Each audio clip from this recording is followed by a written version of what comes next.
to bat. Let's go! Two-time Stanley Cup champion, your Florida Panthers. Let's go, Panthers! Let's go, Panthers! Let's go, Panthers! No, goalie, 7 minutes. Let's go, Panthers! No, goalie with 7 minutes. Let's go, Panthers! I don't have to go back to Edmonton! Let's go, Panthers! I don't have to go back to Edmonton! Marky, I love you. Marky. Brett Cody was right! Brett Cody was right! I got my refund for my flight back! Vindication! Evan Bouchard sucks! Go back to Never Edmonton! go back in the ocean! Canada sucks. Evander Kane, you suck! Canada sucks. Meow, meow, meow, meow, meow, meow,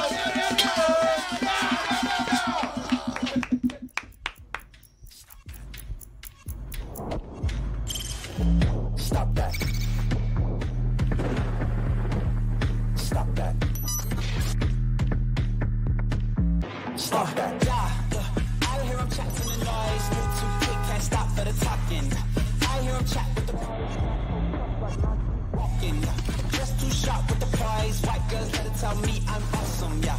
Hot like fire on the pan. If you wanna touch my please use caution. Cold like 0 degrees. I'm out the cage, gotta let out the beast. Revolutionary, gotta let out the streets. Locked in a cage, I'ma let out the let out the sheets. We came for one man, forget my peace. We take the west side, take on the east. I'ma put him in the cage, never let out the I hear him chat to the noise, move too quick, can't stop for the talking.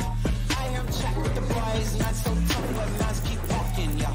Just too sharp with the prize. White girls let it tell me I'm awesome, yeah. Hot like fire on the pan. If you wanna touch my please use caution. Stop that. Stop that. Stop that. Do we have any good video of Calle Ocho, Pots and Pans, Championship, Miami celebration? Is there any good streets filled with all sorts of Hispanics, Billy, the way it was when the Marlins won the championship? Do we have hockey fever now that we, in South Florida, the marshland, we have brought the cup back and protected the cup, and it is now, we are swamp kings of the sport again, ridiculously. How crazy are the streets out there? What's happening in the streets of Miami, Billy? Traffic was pretty light this morning. I think maybe people were out late yesterday. That's Bird Road that guy. there. Yeah, that's Bird Road. The guy with the pot on his head. I know that guy. Yeah. So people were out celebrating. Okay, look at that. Look at Hockey Town. Look at that. Look at South Florida. You said, Canada, that we wouldn't get excited about this. Look at the 12 people outside La Carreta. That's the one on Bird Road, by the way. Yeah, it's a Bird Road one. Yeah. Dozens of us. That'd be a great place for reality to talk to people about name the Panthers goalie. You're mocking this. That looked genuine to me. When we see Edmonton, there's 3 people outside sad. That looks genuine to me. It looks different. real. I know you want this to be what you've imagined in your head, that we've just awakened and we found something happened now. I'm reading in the newspaper today. We won a championship. It's not that. There's people there. Okay. I looked at Roy's face today. I saw a man who was out for 12 hours straight celebrating. Yep, that's right. Got home at 3:30, went to sleep at 4, woke up 2 hours later. Zaslow is hungover. Oh, cool. I mean, I don't remember a whole lot from last night, man. I am. All right, so you're doing the show drunk. This is the drunkest. No, I'm not drunk. I'm hungover. Like, okay. There's a difference. But if you went for 3 hours till 3 hours before the show, you might not yet be in the hangover. I was drunk yesterday. That's hungover. Today is hungover. I actually didn't party a lot last night. Planning for Elbow Room today. What am I doing here right now? Well, I want to understand reality. Can you help me? And I'm sorry to Tony Kaladiud. Yesterday, I described him as the better Tony. I saw that on the title, and I was like, "That's probably Dan doing something foolish." It's okay. It was foolish. You're good. Well, I know the game plan. The thing is, I know you. Te conozco. I know you so well. Gracias. I know what the game plan is today. Pit one Tony against the No. other. They Yeah. don't make them try and not like each other. Try to get Tony riled up. Tony C. Try to get I him riled needed up. you 2 days ago when I went on the court with JUCO Monaco player, Right. and got dunked on 10 straight times in a row. And that was fine until the only time the cameras were on were me taking three-pointers, and I was just bricking them all over the place. Yes, So that that's was when I needed not a great moment for you, but positivity came into town, and I will always remember that the week reality came into town, the Panthers went back-to-back, and now a legitimate dynastic conversation starts because they're better than everyone, and I see the sports books want to make Carolina a favorite or want to make Colorado a favorite next year. What idiots! Well, because they fear that, Bennett's probably going to get a ton of money. It's all I heard during the playoffs. It's all I heard. Every time he scored, just cash registers. So the team's not going to be exactly the same.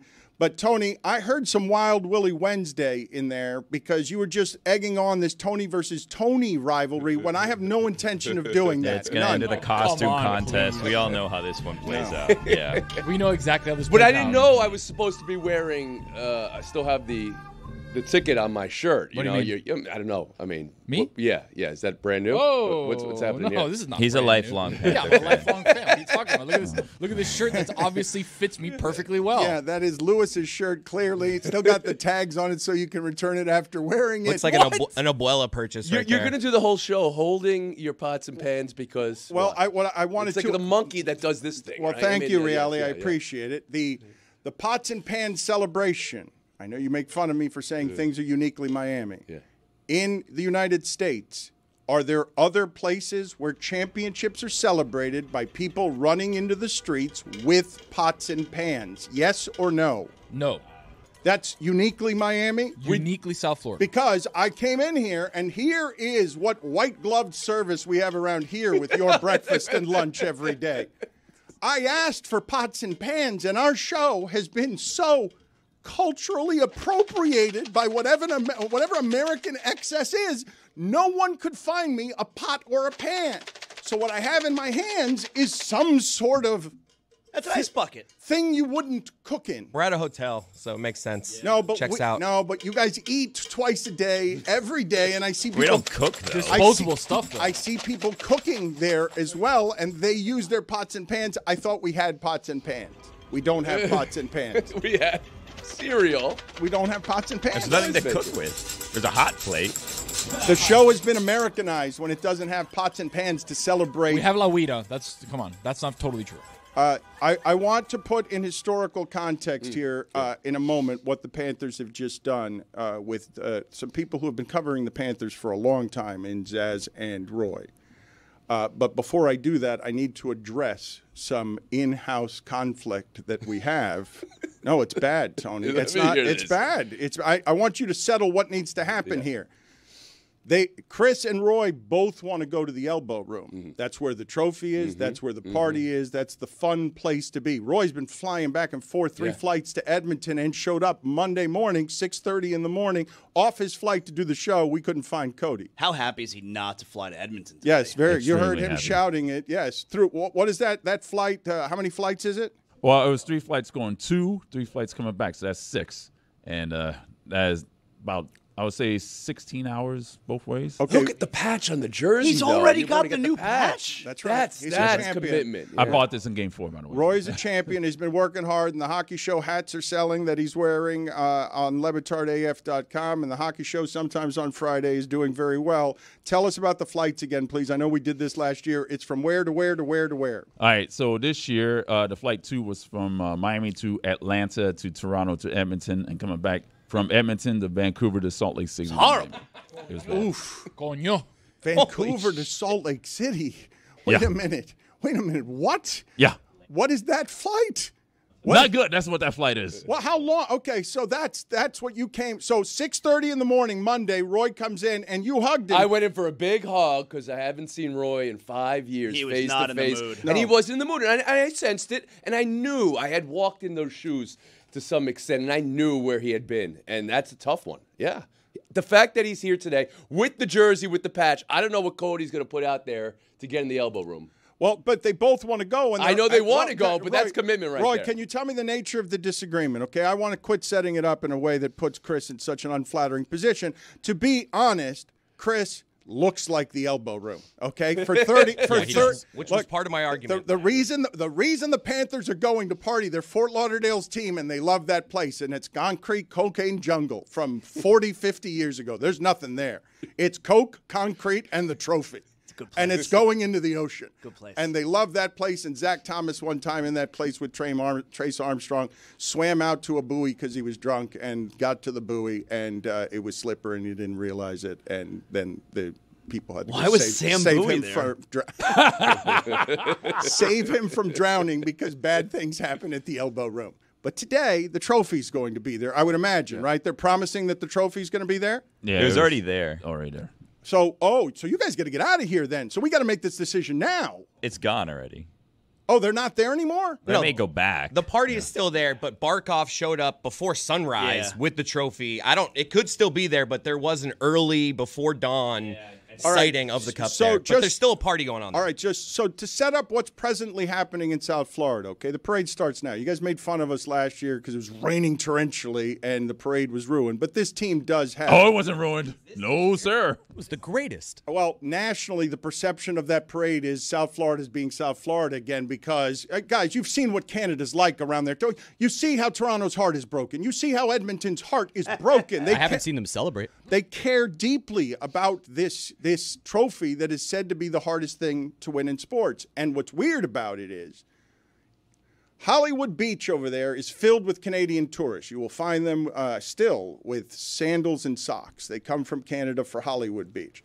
Fort Lauderdale, this little patch of land, has been conquered by these champions, and the elbow room is where they go to celebrate Edmonton's burial. And it's all night, and it's all week, and it's all around the elbow room, and it's till the parade. The trophy stays here, and these players will march it around our sands and beaches before they take it back to Finland or their country where they can worship it there. But this little plot of land over here on elbow room, both of you want to go. Roy, how do we settle this argument? Because what's the nature of the disagreement between you and Chris? Well, I think Roy is like, let's just both go. And I think Carl and I have had the thought of we want to have in this room today a good, put this in perspective, back-to-back championships, and then let's go out to the chaos. I thought that would be better. Yeah. Roy, Zaz, Panther, covering it forever, talk serious hockey. Let's go out to Chris getting it with the party. Rather you than just want to go get drunk is what you just told us. Do you think that what's better, what's actual better content for the show? Me and Zaz having a serious Panthers conversation, and then going out to Roy for the chaos at the elbow room? No one having a serious Panthers conversation is best for the show. How dare you? I'm just saying. Tony's here to cover for you Exactly if you right. want. I thought that I saw the majority wanted, of the game. them. Yeah. I want to hear from Roy today. This is not honestly. I know it just looks like Well, you Chris, Dan asked him and you spoke over I have him, so you asked don't for wanna hear from zero. him. I really don't do this where I'm like, I want to go to do this. And I this is an assignment made for me. Like celebrating with our fans at the elbow room. Dan, I'm out here with the fans. Like I can just see it. And I just think I would crush it. And that's it. And we can go together. It's not that I don't want Roy there. I just think if I'm not here, then it's just like who's gonna talk Zaz? I mean, Zaz wants to talk some cats. I want to talk some cats. And I think and I want to hear from Roy today. So in my mind, the perfect show was Zaz and Roy putting this in perspective. Now let's go out to Well, you're Chris at the taking elbow people room. behind the curtain on what it is to be the EP. Tony, can you make a ruling here before I can. Billy, this is the other thing that's in play, though, Chris. You had a couple of chances there to go Wild Billy Wednesday there because he betrayed you in the back, saying that you told us before the show that you just want to go to get drunk. Well, I mean, would I partake in a beverage or two if I was there? Probably. But that's not like I want to check in with the show and I want the chaos around me. You want me to go? You know, Billy, let's send Instead Billy. of them? That was would be sick, funny. though. Well, so There's the energy we you're need. sick. I didn't watch the game last night. I was Okay. throwing up That's the whole good. night. That's but good. they could fill me in on what happened. I had a migraine. It was a whole good. thing. I woke up The this Panthers morning. won, Billy. What happened last night? No, I knew there might be a thing with the elbow room today, so I came in even though I threw up earlier, and I was like, I got to be a team player for my guys here. But if you need me to go on assignment, figure out. what's going on. This is not the day for Wild Willie Wednesday, I'm going to tell you. But I'm just curious here. I was thinking about this on the way in, Roy. Just hypothetically, if we had gotten just a slightly different schedule and the Panthers had won the championship tonight and tomorrow is Juneteenth, how are you feeling about me making you work on Juneteenth? Or would you even want to come into work on Juneteenth, given that the Panthers had won the? What are you trying to do here? Hell, I don't want to be here now, let alone Juneteenth. What are you trying? What are you doing, Dad? I'm actually saying that we got saved by the schedule. We were going to not have a show because of a national holiday on Thursday after winning the championship. I'm aware of what you're doing here. What we have is a championship. We have it. The City of Champions is celebrating. Let's revel in that for a second. Let's find a way to get everybody in the show to the elbow room. What boundaries do you have? Oh, yeah, that's a great idea. What boundaries do you have in life? Well, because we have the show. We could just do it live from there. Well, that would have been planned well if we had producers who were planning things, but that's not what you guys were drinking last night. I'm dry. I wasn't drinking. I'd love to go to Elbow Room. I got a lot of confidence today. I don't know if you've noticed. Since Zaz. Yeah. Well, Zaslow, you should have confidence because the team feeling great The today. team is now already right now as we speak, because by virtue of what they did last night, that team is now historic. Like, just stop there. They'll have a dynasty conversation. Fine, there'll be a chance for that, but. You win back-to-back in that sport, you do the hardest thing back-to-back in that sport, you're better than everyone, and you're tougher than everyone. On the road, at home, and no one in the sport would dispute, even though they didn't want McDavid stopped here, they didn't want this team to have the trophy. No one would dispute. Earned, best team in the league, no argument, everyone will shut up now. Toronto will say, well, we were close, and it's impossible to imagine. They were down 2-0, and then they needed a Game 3 overtime. It's impossible to see from there, but you've seen the best team again proved it deserved to be champions in a season where everyone was coming for them, no one was surprised by them, everyone was vanquished by them. The thing that maybe was most surprising to me about this run is they got better as the postseason went on. For a team that's in 3 straight Stanley Cup finals. Like, I was concerned after Game 1 when they lost in overtime because they looked tired in that third period. They looked tired in overtime. Like, man, is this the end? Like, are they just out of gas? And they got better as not just the entire postseason went on, but certainly as this series went on. That's not. They played over 300 games last 3 years. Oh, a buzzsaw, though, in these playoffs when I don't want to say it was easy, but it was easier against McDavid this time. Yes. Than it was last time where, Edmonton got a couple of games, needed overtime for both of them. They played all the styles, and Florida was better than Edmonton, and McDavid would bow his head now, and we would have the analysis of, this team with its depth just grinds you down, and at the end of a series, you don't have anything left because you've got that one line or maybe that two lines, and they've got 4 lines, and it's just going to keep going all game. But I want to talk about the idea that when we remember what this team is doing and look back at it as an all-time great in the history of South Florida, what is great about the story and already makes it dynastic to me is it begins with an 8 seed clearly behind Tampa and Boston. And no, they couldn't get past those teams through this hard route. Tkachuk gets traded after a blueprint changer. They had the best offense in the sport, Huberdeau. They blew out the whole thing. They traded for Tkachuk. And what started was this story. 8 seed. Somehow, tough and gritty makes the community love it because it gets to the final. How the hell did that happen? Best Panther team we've ever seen down here. 30 years of Radek Dvorak. Like 30 years of just never win a playoff game. Is that the funniest name to reference in that spot? What is the funniest name? Olli Jokinen. That is a good one. We could play this game. Jay Bomeister. Radek Dvorak is just... Okay, but so it goes from there, right? So they fall in love. South Florida falls in love and hopes the way Knicks fans have the last couple of years. Oh, so close. They changed the blueprint. They're brave. They've got a good organization. They've never had that. Never had that. You hear how all the players raving last night about the ownership? They have.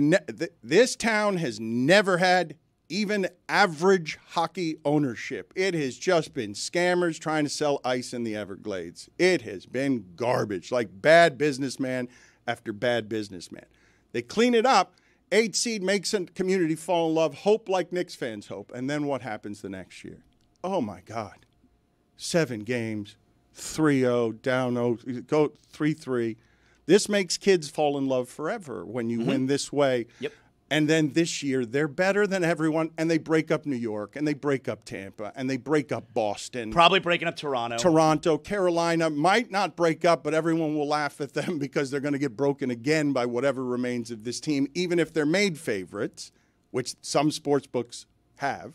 Carolina is the favorite.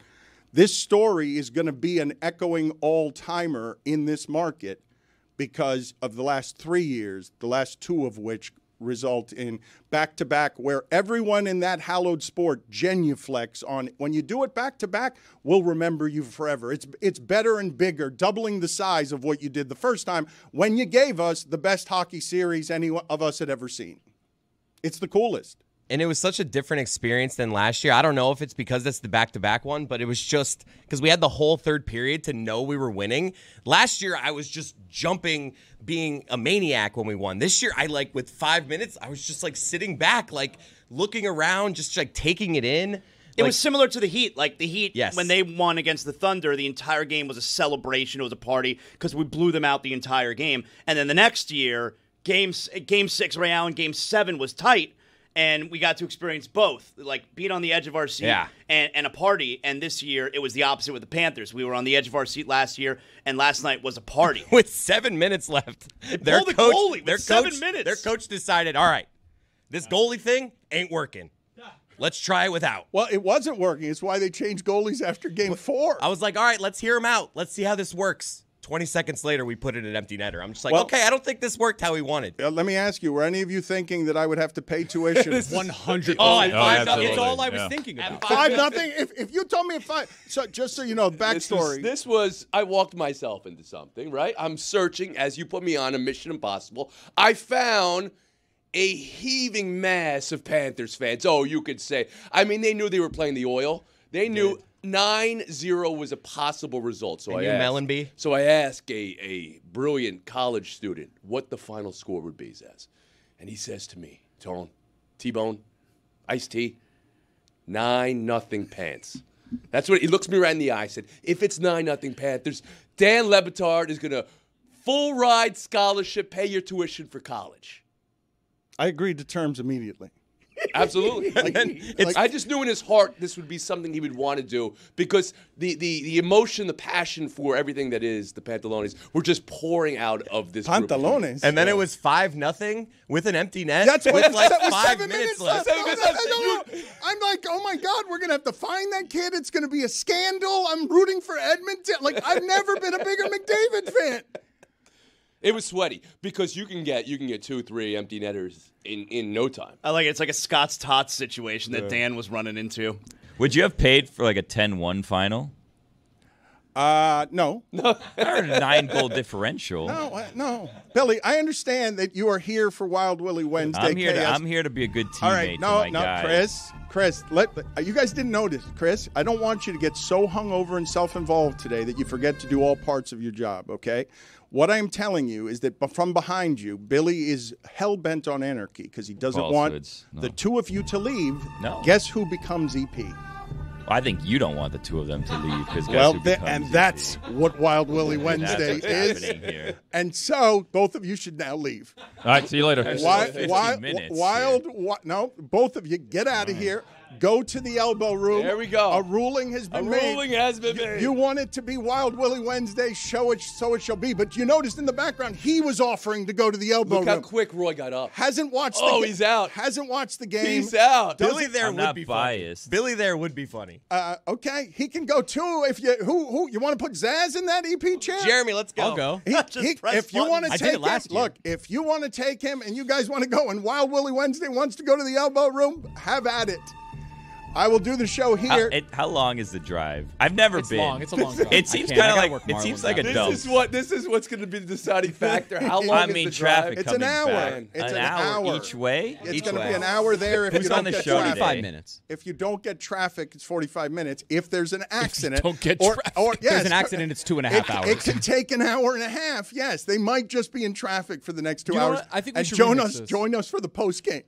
Dan, I think we should remix this. I think me and Tony should go over to the elbow. Oh, room. Tony Show the and people what Tony. they want. Drinking Tony contest. back to back. Yeah. We have fun. Couple we do our Tonys. thing. Whoever steals the cup becomes Tony. I will tell you guys right now that if you can figure Let's split out it. how it is to get those people out there to produce our show in here, if all of you want to go and do the show from the elbow room, I'm now telling you I'm going live the rest of the show. We're just going live. We're going to go 4 hours of – I'm assuming that people would have been here for one of two reasons today. You tell me which one they would have been here for more, because I think this is obnoxious. Enjoyment, people don't want that.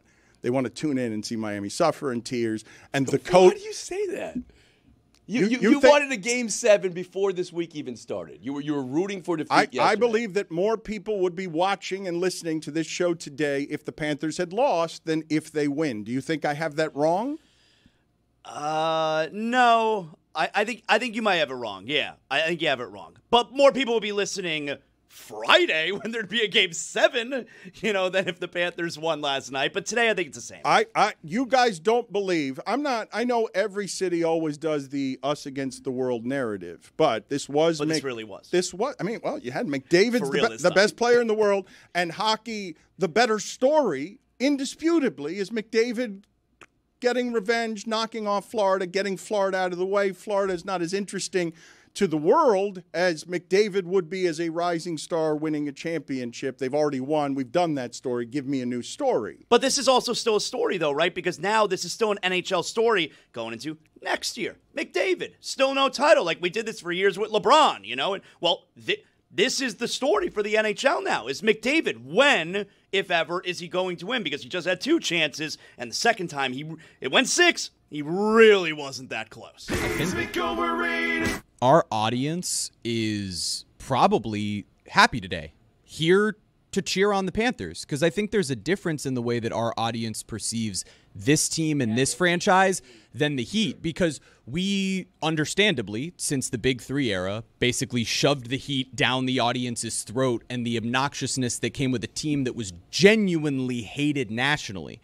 This franchise, everyone for the last 3 years got to, with us, experience a run as an 8 seed that was far less obnoxious than how we handled the Heat's run as an 8 seed. I'm looking at myself in the mirror. And then 2 championships. We were all looking at you, too, though. It wasn't just you looking at yourself in the mirror. We were all staring at you. I was trying to just, as well. hey, hand up, my bad, It was encouraged, but I would say that this team in particular, He's I right. think It's our more audience likable. cares about. I get way more tweets. They're excited to care about this. I with get us. way more tweets of you guys have turned me into a Panthers fan than with the Heat. Yes, and you guys, not surprisingly, wildly self-involved. So, yes, our audience, one thing. Outside Isn't that what you asked? No, Jeremy, no. Our audience is here either way. Our audience is always here. The people that would make it a larger audience are the people who are here to hear the arrogant Miami fan weep into their pillow scared because now there's a Game 7. Okay, that's true. Yeah, okay, I take it back. You're right. Yes, when you put it that way, you But are that's right. Yes. I thought it was obvious to me that the way to get the most if what you're doing is just for clicks, if what you're doing is just to amass, look, there are so many people in sports media right now doing stuff just to amass audience. Speak their name. Stephen A. Attaboy. Whoa. Pablo. That would have been Pablo would have been that would have been a smarter. better one. Speak their name. How dare you talk to me that way? You are more confident today. What is it about It's you? feeling good. It's feeling good. 2-time champ. 4-time champ, Billy, really, if you what- include his all right, broadcasting all right, championships. Billy, I want to get to how bad you felt last night, but I've kept him waiting long enough, and he's pissed off now. We have not celebrated enough. Last year at this time, during a lonely parade, Greg Cody was out front. Get me that video, please, of last year of Greg Cody, who was working at this time last year, giving us a very lonely parade last year to celebrate the championship. Now he joins us on remote here, and I got to say, Chris, your dad must be feeling pretty good about himself because another year goes by, and He's right. And McDavid at the end. And McDavid at the end, your timing's off because you're hungover. The McDavid conversation, Greg Cody, you're feeling how right now? I would say vindicated, but I didn't need the vindication. McDavid did, and he failed to get it. I feel really good. I've come down with a terrible cold, and I found out last night that standing on a 200-foot sheet of ice for an hour and a half does not make a budding cold get better. It exacerbates it. But I'm here for you guys. And who'd have believed that even though I was right about McOverrated last year, I would be even more right now because McDavid, I'm going to be the one to say it, I guess, he disappeared in this final. He scored 1 goal, had 5 assists. McJesus was not walking on ice water, and he is officially and certifiably continuing to be overrated, McOverrated, until he proves otherwise. And the Panthers didn't let him do it. Period. Paragraph. Whoa! Oh, he went the extra Column. step. Oh my God, he went the extra. Look, once he says period, he got my attention. But when you go paragraph, that is as hot as I've ever heard him. Do you have any words for White Hat? Oh, you know, he's beneath my level of caring at this point because he's wrong. So's my former friend Brad Williams, by the way, the renowned comedian who went on with White Hat and took White Hat's side while at the same time admitting that McDavid needed to win a Stanley Cup to certify himself as an all-time great. A lot of people so are doing Williams, he agreed with me, but yet he didn't, which is what everybody's doing now. Hockey fans are a cult. They're a cult, and as a cult, they are afraid to go against McJesus. They are brainwashed into having to say that, oh, he's the best player in the game. You see how fast he is? Nobody's ever been like him. Well, you know what? It's been 10 years now. Le Batard, earlier, I think you referred to him as a rising star. He should have risen by now. He's not a rising star. And guess what? Edmonton had its window, had its 2-year window, and it's not going to stay open now. He's never going to win a cup. It has to be unbelievable. Whoa, Zaz, hold on. Zaz. Your confidence today is overwhelming, and I don't know what to do with it. You have to lay out there. That was a bar. That's Greg Cody, as vindicated and arrogant and ego-soaked as I've ever heard him. Billy, you seem delighted. Look at him. He's snarling right now. This is as right as Greg Cody has ever felt. Now, I would argue he's exhausted. 4 lines hitting him in the face. He can only play half the game. They spent him, and so there was nothing left of him at the end. But it's because the Panthers are really good. It is not because McDavid's a choker, Greg. No. I've never called him a choker, but he has had the inability to raise his team around him. And keep in mind, Draisaitl, Leon no title, he's supposed to be the second best player in this series, okay? He was better than McDavid on his own team. McDavid has just not had the ability to lift his team, and he was surrounded by a team that could not lift him. And they looked spent in last night's game. They came out really strong. Bob made a couple of good saves early, and after that, they were totally out of this game. It was one of the most lopsided games of the playoffs. I thought it was going to end with 9-0 and tuition. You said disappeared, though. What's the difference between disappeared and choking? The difference is that the Selke winner, Alexander Barkov, made him disappear. The best defensive forward in the game was on him as much as possible when you're playing a minute and change per shift. And the Panthers' defense and the depth of their team and the depth of their ability to defend all over the ice won this series and made him disappear. I don't think McDavid lost this series, but he also didn't. He also failed to win it. And you know, his idolaters keep waiting for McJesus to appear in a robe, skating in a robe, and finally become a champion. Had a chance to do it last year, had another chance the past couple of weeks, and just didn't do it. Okay? I'm not saying he's choking, but I am saying he's failing to rise to the moment that history seems to have designated for him. Greg, do you almost feel bad for him? I feel bad for him as someone who's a big Panthers fan. I feel bad for him because I feel like he's getting all this pressure from the outside, and the reality is he's not the one going out there saying, I'm McJesus, I'm the next Wayne Gretzky, I'm the greatest hockey player ever. It's everybody else wanting to be right about him, and the reality is he's just not that good. And there's this expectation that he's going to be the greatest thing in the world, and he's proven that he's not. So I kind of feel bad for him because people are kind of putting this on him and crowning him unjustly, and it makes things harder for him. And I'm looking now here at his contract situation. I see next year seems to be his last year in Edmonton, and then he's a free agent. It seems like this might be a basketball thing where he may need to come down to town, pull old Marchand, come down here to the Panther land and team up with some winners, learn the winning way, you know? Wow, I like that rumor you've just started. McDavid to the Panthers. I like that. Billy, we disagree. I don't think he's not that good. Yeah, same. I'm not going to go that far. Go on. He's a fast skater. He's got some attributes. Oh, he does, and he has the ability. But some holes as well, Greg. We would agree. Like a few games ago when he slalomed through Barkov Speed and skater. Ekblad Yeah, scored Apollo that fabulous Antonono. goal. But he's got. But Greg, we can agree. There's some holes in his game. Yes. There's holes in everybody's game. Nobody's exactly. perfect. I will say McDavid is overrated, and to Billy's point, Billy's always on the mark with stuff like this. Go on. To Billy's point, McDavid's not out there saying, I'm the greatest ever. Wayne who? It's others who are putting that on him. But they say it to him in press conferences, and he doesn't push back. He's kind of like, yeah, that's a good question.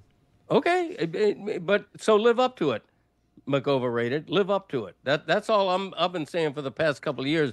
My bandwagon still has plenty of room, by the way. I'm not feeling a lot of love for my he's McOverrated opinion. Go on. Maybe now people are going to come on board. I don't know. You going to go on with White Hat today? I heard he wants you on. There's a possibility. Don't dignify him with your presence. You're not going on his show, are you?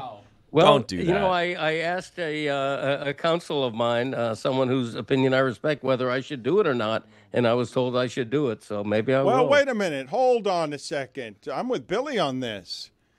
You defeated White Hat. Yeah. White Hat should not get the clicks of Cody goes on his grounds to gloat because Cody gets to be right and he wants desperately the stage of being right.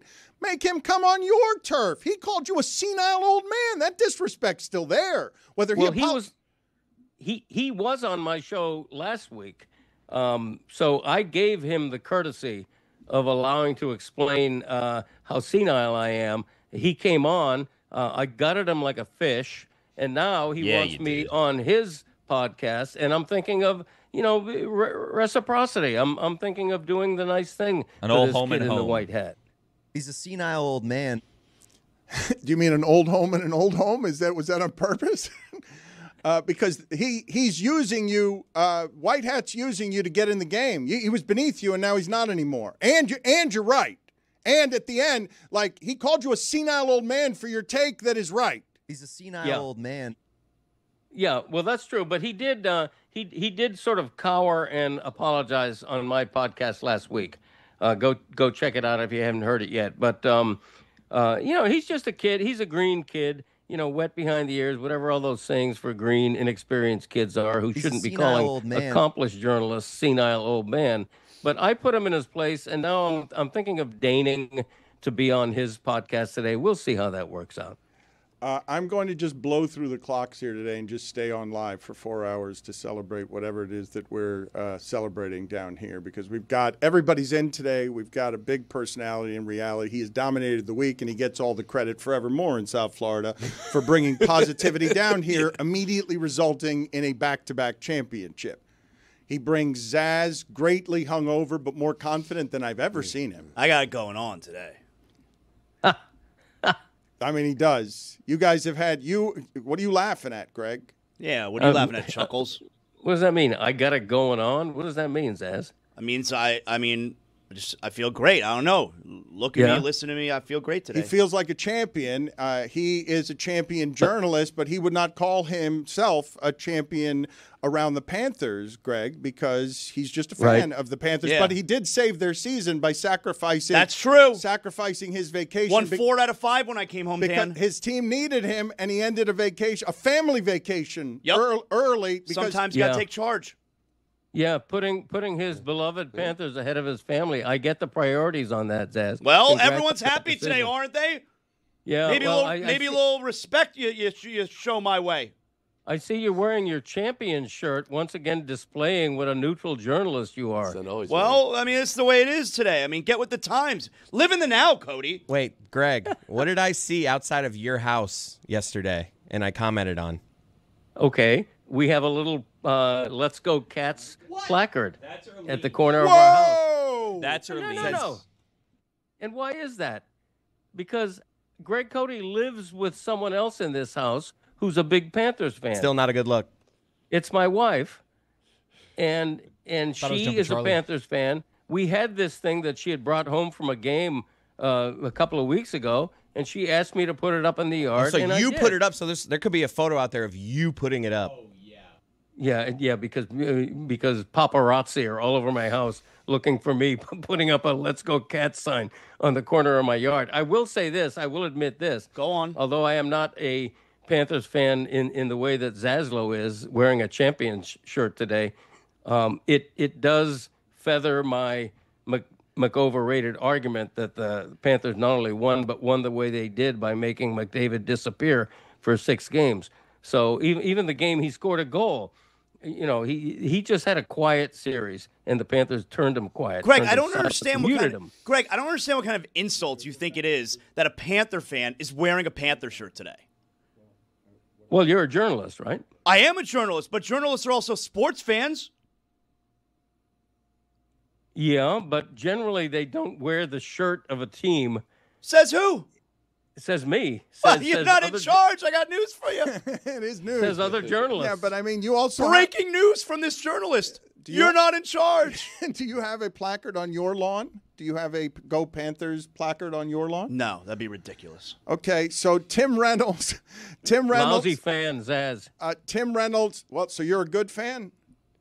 My wife is. No, but you're hiding behind that. That's a good costume you're wearing. Yeah, if you can picture my wife out there with a hammer and nails putting up a placard in my yard, you put it out go there. for it. You put it. had a hammer. A hammer and nail.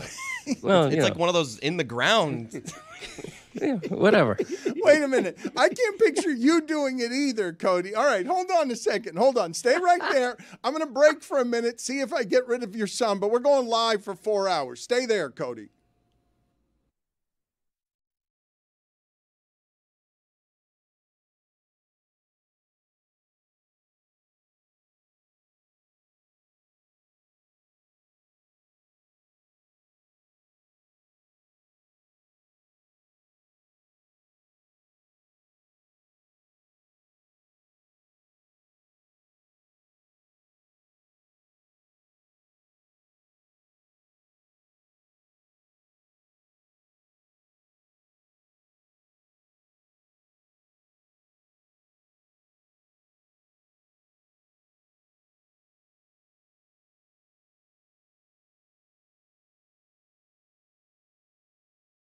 Illinois Letterman with a sandwich for laughs. So honestly, thrilled to be doing this with you because I have admired your work. You are just such a sculptor. You're an artist as a comedian. It's sort of the Why? Thank you. Well, the craft of it. It's such a hard way to make a living, Jay. I don't even understand how you make a living that way. I really don't. You have to be demented to choose, you know what? I'm going to laugh my way to the top. I'm going to take the expectation of funny, and that's how I'm going to get rich. Get out of here. It's crazy. Yeah, it seems sort of second nature to me. You know, I think it's one of those things is if it's what you like to do, it just comes. You know, I remember when I was in college, I'm dyslexic, so I would get out of any sort of written things, and I was taking speech therapy. And I remember the professor said, now at the end of the class, each student will have to give a 20-minute talk. And people went, 20 minutes? Oh my God, I get done. I thought, I'll do it right now. I'll talk for 20 minutes. Yeah, let's do this. You know, so it just struck me as funny. But you could be funny in an instant? You knew that this was something? No, not funny. I had to give a 20-minute talk. I mean, I didn't have routine. I wasn't a comedian yet, but it just seemed natural. I mean, I always read that getting eaten by a shark and public speaking are the two things most people are afraid of, you know, that kind of stuff. But not you, right? Like that, you didn't need attention, right? An audience just didn't scare you, right? Even though you were dyslexic, even though... No, it didn't scare me. It didn't scare. You know what's interesting? A lot of people don't realize, you remember the Smothers Brothers, right? Yes. Well, Tommy Smothers was dyslexic, and they were folk singers, but Tommy would get the songs wrong. Michael, boat the row ashore. No, it's row the what? And they made it part of their act. And that's kind of how they became a sort of funny comedy singing team, you know? How do you watch stand-up comics? Because I imagine you are watching not just to laugh, but to see where the comic's insecure, where the comic looks off stage or looks at his feet. I imagine. No, not really. I watch it just to enjoy it. You know, I like comedy. I enjoy watching comedians. You have to be careful when you're a comedian because someone does a joke and then you realize you never want to be on stage and that subject comes up and your mind immediately goes to that person. So you have to be careful not to try and take somebody else's material. You know, that's sort of the biggest trick. A lot of times you don't want to watch comedians do routine on a particular subject because if you're developing something along the same line, oh, now you can't do yours because it's too close to theirs or whatever it might be. But no, I watch it. You know, it's like I like to make love, but I don't want to be a gynecologist. You know what I mean? So I enjoy it just being, you know, just being around it and being with comics. It's always fun.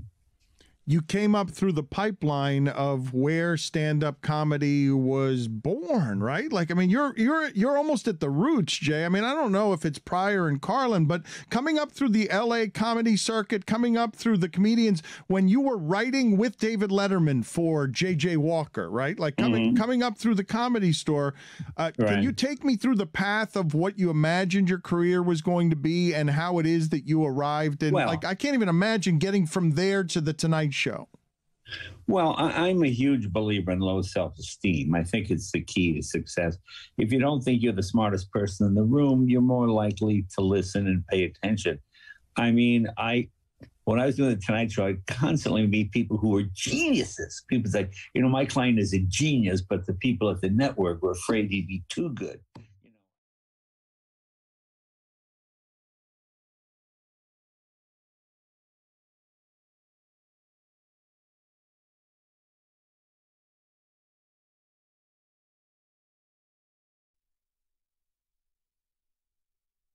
This episode is presented by DraftKings. DraftKings, the crown is yours. A handful of amazing things that will pass for the analysis of the game action last night, just so that you have some context on what it is was just completed. Tim Reynolds points out that the Panthers have won 2 cups in 358 days. The Maple Leafs have won 2 cups in 22,333 days. You have McDavid in games 6 and 7 last year. He was +1 and 0 points. McDavid in games 5 and 6 this year, to Greg's point, -5 and 1 point. Connor McDavid is the only player in NHL history to have 9 straight 90-point seasons but not win the Stanley Cup in any of them. And then this in Greg Cody's column. I have written and said for 2 years that McDavid should not be called McJesus or the next Gretzky or given GOAT status because he is a king without a crown. Look at him swigging confidently before we even get going. He's ready because I'm reading his words as poetry, and he's never been more right. The senile old man wrote in the Miami Herald, an ancient tablet from another time, I have written and said for 2 years that McDavid should not be called McJesus or the next Gretzky or given GOAT status because he is a king without a crown. The Panthers again have verified my claim and served to underline my admittedly harsh criticism. The nickname for McDavid is just McOverrated. Look at him, standing from on high like Michael Jordan after making the 6-3 against Portland, shrugging his shoulders because he can't believe how amazingly right he is. Greg, is it the proudest you've ever been about like a column or a sports opinion that you've written? I have to admit, Zaz, I'm not proud of it because I created a lane. Nobody else before or since has sort of jumped on board and said, you know what, he was right. And people still are slow to say it because of that hockey cult I mentioned earlier. But there's no question that by how I define overrated, he absolutely is. And like I say, I feel more right about that now after this series than I did a year ago when it went to 7 games. Well, if I can offer just some bit of context here, because we are, like, that's going to end up being the condensed analysis that I don't think is fair to McDavid because of what I'm about to say. In this series, I know it was a 6-game series, and I know that Edmonton won 2 of the games, but it could have easily been a Panthers sweep, right? Those games, like, they were played the way Edmonton wanted to play them, and then by the end of the series, we were no longer playing the way Edmonton wanted to play. However, over the course of the series, the Panthers led for more time than anyone's ever led in a series before. Like, it went 6 games, but Edmonton was trailing for all but 33 of the minutes in the games. Like, this is an all-time dominance by an all-time team. It was very much done to McDavid. When he says it's not a choke, it's Barkov happened to him. Because on the third line, they've got another guy they're talking about like Baby Barkov because he sees the ice the same way, and he's also a two-way player. And McDavid's great, but the Panthers have more of them. The Panthers are 15 deep, it feels like, and they just flogged the 2 players that Edmonton had. The Panthers are confidently playing their fourth line, and you're barely seeing How many Edmonton's times fourth did you line. say last night, amazing shift from the fourth line? It's just like I said it 3 or 4 wild. times last night. And that's the thing, like home ice advantage in the playoffs, what home ice advantage is that, and Chris will be able to tell you this, you get last change, okay? Last change Except the second period. is an actual home ice advantage where Paul Maurice can make sure Barkov is on the ice as much as possible when he sees McDavid is on there because the Panthers get last change. But here's the thing. It's not that, or it wasn't that big of a deal for the Panthers, even in the road games, because you got these 3 lines. And it's like, okay, if we can't get the specific matchup we want, it's okay because we're so confident in our top 9 forwards that we can just roll these guys out. And that's what you saw, especially as the series went on, man. Calling McDavid overrated after losing to this specific Panthers team the last couple of years, it would sort of be like what the reactionary thing would have been if after Oklahoma City lost to the Big 3 Heat that you called Kevin Durant overrated. Now, to say that on the show, we have done that. He has no rings. Yeah. He was also a lot earlier in his career than McDavid is, I believe. For at sure, that time. for sure. He He was was in his early in 4th or his 5th career, year. but he was still well on his way to being not only one of the faces of the league, but it was obvious that he was going to be a legend in the league. And maybe if that had happened 4 or 5 years down the line, sure, you could have started having those conversations. But to me, this is just an obvious example with the stats Dan laid out. One team being a whole other galaxy ahead of the other. You know, last year, after the Panthers won last year, we all would have sat here and said McDavid is definitely going to win a Stanley Cup at some point in his career. Have we changed that opinion after seeing him lose again? Greg said he wouldn't. I was scared of him the entire series, and then by the end, I had no reason to be. So, Greg, I don't want to get you excited, and I don't want to be accused of starting rumors, but I will say this. Yesterday, Steve Levy, we all know Steve Levy, reputable voice of hockey, correct? Would we Yeah, I agree know on that guy. Would you agree he's a reputable voice? Yesterday, he was on Jim Rome, and he said, quote, "There's a lot of talk within the sport that if they don't win this year, McDavid might look elsewhere." Greg, I think now's the time you start printing up some McJudas shirts and have them ready to go for a year from now. Yeah, I'm already putting lighter fluid on your incendiary breaking news, really, by Billy that that McDavid may end up in a Panthers uniform.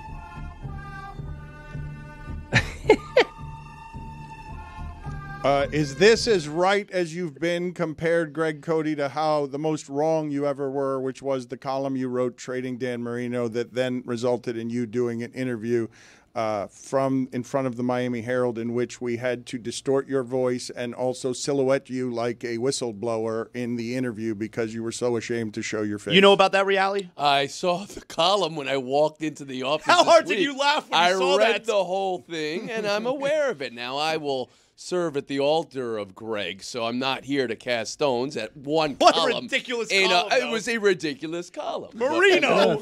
Marino you, and Tony. Mitchell. Yeah, so I'm not here to cast. And this whole conversation, the pride that Greg feels, I want to know the pride that Chris feels in having a dad who could be. Well, there's the Marino trade. Yes, it's the unthinkable. Scott Mitchell! Scott Mitchell. I mean, you miss 100% of the shots you don't take. You don't know what haul you would have gotten for Marino, too. I mean, in fairness, he didn't bring any Lombardis down to Miami, so. Thank you, Billy. Thank you, Billy. That trade Marino column, by the way, in retrospect, is now surrounded by perfume. It has aged well. The trade Marino column. Well, that's 93, and if I remember correctly, Mitchell had a good Thanksgiving game for the Lions soon after that, where he was operating at a high level. I don't think that column is put it in the office bad. I don't think it is. I think it's nice to see in the office. I appreciated laughing at it, but I'm not going to call that the worst column in the history of the Miami Herald. Thank you. I'm not gonna do that. You're looking at Dan. Do you have one in mind? What a compliment. I only rank Dan's PTI appearances as the worst in ESPN history. That's all. They're on the internet, Dan. I didn't invent this. The worst odds makers of all time. If you go to YouTube right now, you and Skip Bayless, come on. That was the low point in odds maker history. PTI. We don't need to have that conversation. You did I want to get back to Skip pride.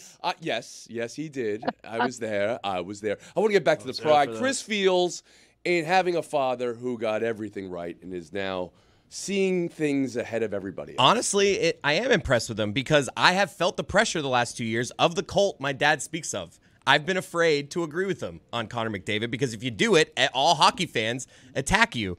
So I will give him credit because everyone has always kind of couched it with he's an idiot for saying it, but he does need to win a title. So you get to be right, Dad. I am proud of you for this take. And by the way, I want to just note, almost parenthetically, that in the first 2 games of this series, McDavid had 4 combined points, 4 assists. In the final 4 games of this series, when his team needed him most, he had 2 total points, a goal and an assist. That's when he really disappeared, is during crunch time in this series. I also want to say one thing about how good this Panthers team is. Okay, Bennett wins the Conn Smythe, right? There were 5 or 6, legit. There were 5 or 6 players Can I stop you for just a second here, Greg? Just because we're this deep into the show, and this is the first any of us would be mentioning of somebody just scored 4 goals to separate themselves from everyone else and give a trophy that Marchand was going to win if he scored those 4 goals. But again, first mention. I'm not kidding when I say this. When I tell you. Will hockey fans remember the 4 goals scored to end McDavid to win a second championship? There aren't a lot of times in hockey history you can point to a guy winning the Conn Smythe at the end because he scored 4 goals in the clincher, and we could have 5 other guys that we would say also played almost close to as well.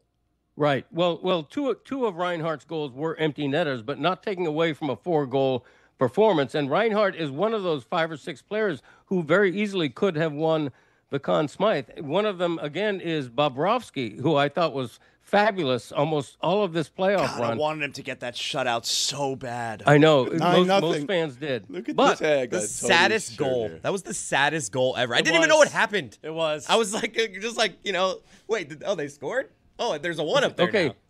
But let me tell you why Bobrovsky did not finish higher in the Conn Smythe voting than he did. Go on. The reason is that Florida scored 94 goals in 23 playoff games, more than 4 per game, and the average was higher than that in the final series. Florida had a 2-0 lead just about every game. They led in the last 5 games of this series. The pressure on Bobrovsky was really lowered because this team was so relentless offensively, as well as playing terrific defense. This final result is not the least bit of a fluke. The hugely better team won and made the best player disappear. Bigly. Get out of here, Greg. Good talking to you. You've been vindicated. Congratulations. Billy, do you have any advice for him before this White Hat podcast? Put up on the screen, by the way, we've dented the most historic and hallowed trophy in sports already. It's been in our hands we've already dented 12 hours. We've dented the thing. That's obviously outside the elbow room. That's how it's looked for 50 years. Why does the guy even bother with, the gloves and, wiping it down after people touch it? It's such a waste of his time, Kachuk, honestly. Right? That's Kachuk? I don't know. That could be Forsling. Yeah. I'm not sure. I think the shipping container is going to have to offer Kachuk an apology. He said after the game he tore the abductor off the bone and was dealing with a hernia on the same side of his body, so he was able to play. That's how he started the playoffs and then played and said got healthier he got as better. He played. Yeah. He's like, I started to get healthy. As he got used to it. Yeah. He got used to the hernia. Tore the adductor off the bone and also a hernia. Greg, good talking to you. I think Mike Ryan described that as banged up.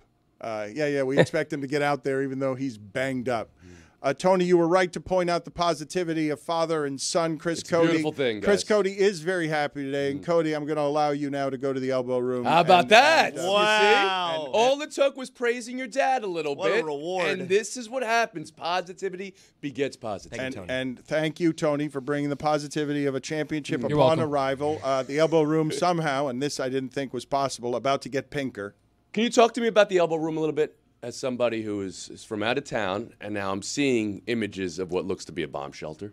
Yeah, And I'm not really feeling it is what it is. minimalistic partying, and the story I was trying to tell you before about Zach Thomas that I sort of rushed through is that athletes who represent Broward County and like to be Broward people aren't necessarily Dade people, wherever it is that Miami is divided here, and culturally and nationally. Or culturally and historically, Wayne Huizenga sort of separated the line between Miami and Fort Lauderdale, and he built something sports in Fort Lauderdale that was for, like this Panther team and like Zach Thomas and Trace Armstrong and Jason Taylor before him, for two different Americas. There's Dade County America, and then there's Sawgrass Mills, Broward County, Fort Lauderdale America. Ours is crazy ethnic. Fort Lauderdale is largely super white. The elbow room is the epicenter and soul of 50 years of white spring break partying from, I don't know, I'm going to say Frankie Valli's time, whenever spring break was popular in the 70s. I'm not even so for 50 years, the elbow room has been a concrete slab where people party and do things that are not to be talked about and are to be forgotten as soon as you get outside of the realm of whatever that devil death bin of excess is. It's so great that right after the game, everyone's just tweeting out from all over the country, elbow room's going to be lit tonight. The Stanley Cup official account asked if Matthew Tkachuk was bringing the trophy back to elbow room. But to defend Broward County and our diversity for just a second, a plurality is white. 33% white, 31% Hispanic, 27% black. So, there's some diversity, just a different type of diversity. Improving diversity. And yes, I'm saying Huizenga a long time ago. My information is somewhat dated. It's changed. I mean, I also count as Hispanic. So yes, Jeremy. Jeremy sound Hispanic to you? Put it on the poll. If you met a Jeremy, would you think he's Hispanic? At Le Batard Show. My name was almost Ephraim. Would that have helped? It's my grandfather's name. Mejor, no? So if we had Mike here, I don't think any of these guys are veterans of the elbow room, but Zaslow's got it, right? It's just dirty white excess for 50 years. It's not it's a Buffalo Bills bar during the NFL season. Like that's the type of slice of South Florida you're getting. But also, I'm guessing the seats are still concrete and it hasn't been updated in 50 years. Since the day it was built. Yeah. No shot. It's sticky everywhere. Right, so you still got the Jägermeister on the floor, and you're sticking to the floor when you walk through. I got you. Spring breaks for 50 years have washed against that thing, and it still stands. All the venereal diseases, all the drugs. And it's spring break every weekend there. Like, whatever you think spring break in Fort Lauderdale is, it's happening at the elbow room every single weekend. Look, you guys see that what's happening in the world and how dangerous everything is. The only things that would survive a nuclear holocaust in South Florida are the elbow room and Drew Rosenhaus. That place is going to be awesome today because last year, no one really thought about it. It's like, oh, whoa, the cup is at elbow room. Let's go. And now everyone just knows. Everyone is going. I would imagine it's really crowded right now, where compared to last year, Tkachuk arrived with the cup, and it's like, there were not that many people there. Then all of a sudden, we got word of mouth, and people showed up. That's what happened. Tkachuk ran into the ocean with the cup. People heard and then went, and now it becomes a thing. Because last year was Barkov in the streets with the cup, denting it in a golf cart.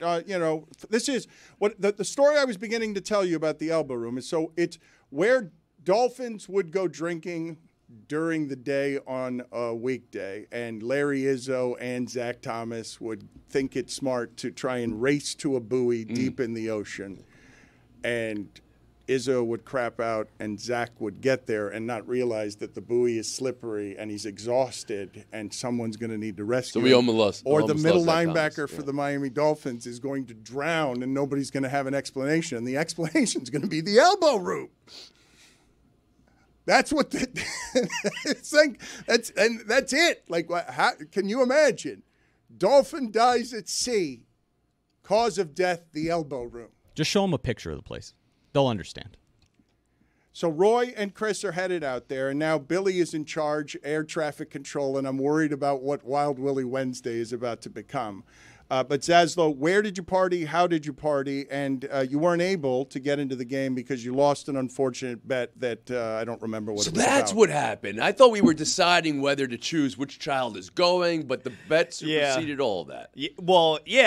I lost. You know, it was supposed to be Shea Gilgeous-Alexander was supposed to get points, rebounds, assists over 49.5. He ended up with 43. My younger son was so mad. He was so your mad. degenerate gambling resulted in the Suns. Yeah, them not being able to go to the game, but that's okay. That's okay. So we watched the game last night at the Zaslow Mansion, in the Zaslow Mansion family room. Me, my 2 teenage boys, my father. We had 3 generations of Zaslows because we won a Stanley Cup in the Zaslow Mansion family room last year with that crew. My father came over again. We all watched together, had my neighbor, his son. So we had a good crew, all right? We ran it back from Game 5 because that's the group that won Game 5, so we had to have him back last night to win Game 6. And we had a great night. There was I'm pretty hungover today. It was a lot of action in the Zaslow Mansion family room last night. I don't know where Mike Ryan is today because I'm imagining that this is the team he cares about the most, right? More than the Heat, maybe. Well, Hurricanes. Are we counting Hurricanes? Okay, probably Hurricanes now because he's invested, but Mike's career in this industry began interning for the Panthers. And so when Tony can speak to what it is to grow with something, right, in a way that connects your lifetime to choices. Mike Ryan chose a life in sports despite the terrible experience he had with management of the Panthers. Yeah, I was going to say, it's interesting that made him love the team so much because they had horrendous management and they were a horrendous team. But it's where his love of sports began, and it's where it started the journey toward making a career in this or thinking that you could. And so he'll forever be grateful to this team, and I think he cares about it more than the Heat that way. He started liking them when they were good again. Well, that's true. He was also blinded by the Marchand this season. They just couldn't get past it. And that's an unfortunate thing. What I'm trying to observe here, just as an outsider, is, well, now we got 2. And this game, in the end, wasn't even close. It wasn't. And now there's something about Zaslow. We were saying you have a puff in your chest today, and it's almost like this is old hat. The shirt fits better. Yeah, he looks different. I got a glow to me. Is this becoming glad you noticed. Too familiar? Yeah. No, it's something that I can get used to. Yeah. I can get used to all this. I was wondering that too, Tony, because Zaz probably experienced this differently because he was working for the Heat or with the Heat or however you want to say it at the time. For the championship. Right? Yeah. So at the end of the Big 3 run, the people won't admit this, but I'll tell you, I'll shoot you straight. At the end of the Big 3 run, there was a bit of championship fatigue. Year 4, there was kind of people were not as excited about the Big 3 and LeBron anymore. The games were still sold out, but the tickets weren't as hard to get as they were before. It was an easier ticket to score. You could go to the games. You right. could see So them now if you you're wanted inventing to. side quests. Now it's not just about the championship. It's about one particular route that we can do. Yeah, You're just expected to be in the finals every year. You went 3 straight. This is where the Panthers find themselves exactly where the Heat were after year 3. 3 straight appearances in the championship round, 2 straight championships. Now you're going potentially for a three-peat. But there was a feeling there with the Heat that I'm wondering if there is for the Panthers here. It's not the same because in the NBA, the NBA is not like that now. I mean, we're going to have 7 consecutive unique champions in the NBA. But back then, we all knew at the start of the season, the Heat are going to be in the finals. The Heat are going to be in the finals. The Heat are going to be in the finals. The Panthers, no matter how good they are, we'll go into next season. I can't sit here and say Panthers are definitely going to be back in the Stanley Cup final. That's the charm of this team, though. Again, you guys are living it, you're breathing it. I'm watching it from afar. I'm seeing a team that I don't know if they're the best team on the ice. I don't know it until I see it with my eyes. And now I'm going to say some stuff about Greg Cody here that I wouldn't say to his face because he should be crowing the way that Greg's going to crow. But I don't think McDavid is overrated. I think this is the worst possible matchup for him in a big spot. I do. So I think styles make fights. And this has become one-sided, this matchup, this rivalry now that we have. And it's the worst possible matchup for that one particular player. Like, Tony, they were so good, Edmonton, throughout the Western Conference playoffs. They had won 13 of 15 games at one point. They were so good. So here we are with a team that can operate, can be high-octane, they can do a lot of things. But you get one matchup, and for me, it's probably McDavid Barkov. It's something of that nature. And then it's the second and third line that has a very defensive forward position. That's what makes this team different. And that's all it really takes to elevate to the next level. This is going to now be viewed as an all-time team. I absolutely think it is. But when you're going through a season, you're not going to say they're light years ahead of everybody else. They're not until you see it on the ice against a particular opponent.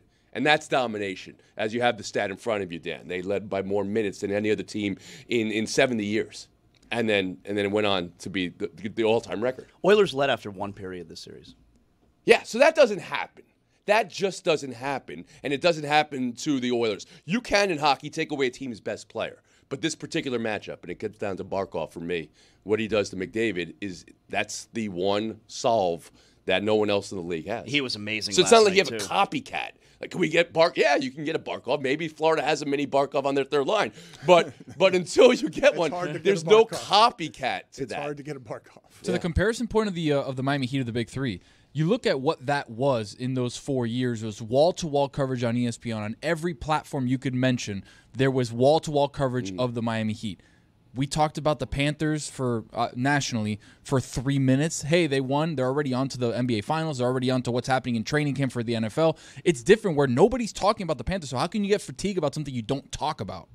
Well, let me explain why it is the show will be doing what it is doing throughout the day today for 4 hours straight. Kachuk has been asked if the Panthers are a dynasty, and he says, hell yeah, absolutely. There have only been 3 back-to-back champions in our city's history. It's LeBron's team. It's the undefeated Dolphins. If you're a back-to-back champion in our city, it's not University of Miami, right? It's professional sports. Canes didn't win back-to-back either. No, yeah, excuse me. Sorry, I thought they had won one. They did. They got robbed. I thought they had won 2 in a row. You're right. So the Panthers enter a class that there are only 3 of in the city's history, and the Oilers were outscored by the Panthers 13-4 in the first period in the series, including 9-0 in the last 4 games. So what Tony was saying about 13-15, the Oilers started the playoffs down 0-2 to the Kings and were down in the last 5 minutes of games 3 and 4 and then just reeled off like something that could have and should have won the championship playing that way, except it ran into, Tony saying, the one thing it couldn't run into where your best player is suffocated by their guy and then the 10 guys behind the McDavid stopper. I mean, that's basically is what we were talking about. You never won back-to-back championships, Zaz, for journalist of the year in I'm a 2-time champion broadcaster. Yeah. And that was back-to-back. Well, there so, you go. Yeah. So that's another dynastic performance. Did you guys hear, and I failed to ask Greg Cody, he's made Brad Williams his former friend now. Yeah, what's that about? Former friend, because Brad Williams went on the White Hat podcast, and Greg Cody is feeling himself these days. Billy, how are you feeling in that in the role there? Because I thought I wanted you to give me the ability to play the sounder your Wild Willie Wednesday sounder on this thing, because when you asked Zaz if he's already tired of championship fatigue, it's an asinine thing. No, to it's ask not. him. That was a real thing that happened with the Heat. Like, people just assumed they were going to be in the finals every year, and honestly took for granted the last finals appearance because you just assumed LeBron will be back. This is going to go on forever, and then boom, just like that, he's watching a soccer game, not listening to Pat Riley, and he's gone, and the whole thing falls apart. Chris Bosh then has his kidney thing, and he's gone. Dwayne Wade gets in a fight with Pat Riley. He's gone. And just like that, boom. You know what I mean? It all evaporated very quickly. Zoe was the kidney, though. Yeah, Zoe was the kidney. Whatever. Blood clots for Bosh. Yeah. Tomato, tomato. One thing can kill you, the other thing can kill you. The same thing, Yeah, I mean. You guys, how does it always devolve into this? Death, grief, mourning, literally and figuratively. How does it always devolve into that for you guys? Look to your left. I thought we should have played a game called Around the Morn, and it could have been around grief and Alonzo Mourning trivia. Alonzo. That's an idea. Yeah. Of all the ideas you've had, that's one of them. What else did you want to play? Around the porn. Of course you did. But instead, he wanted to do positive around the around the Bjorn, around Baby the pop. Bjorn. Oh man, baby Bjorns are awesome, by the way. Aren't they? Tony, listen to Come this. on, the relief on your neck and shoulders right here. Anytime I put her in the baby Bjorn, yeah, she takes a shit.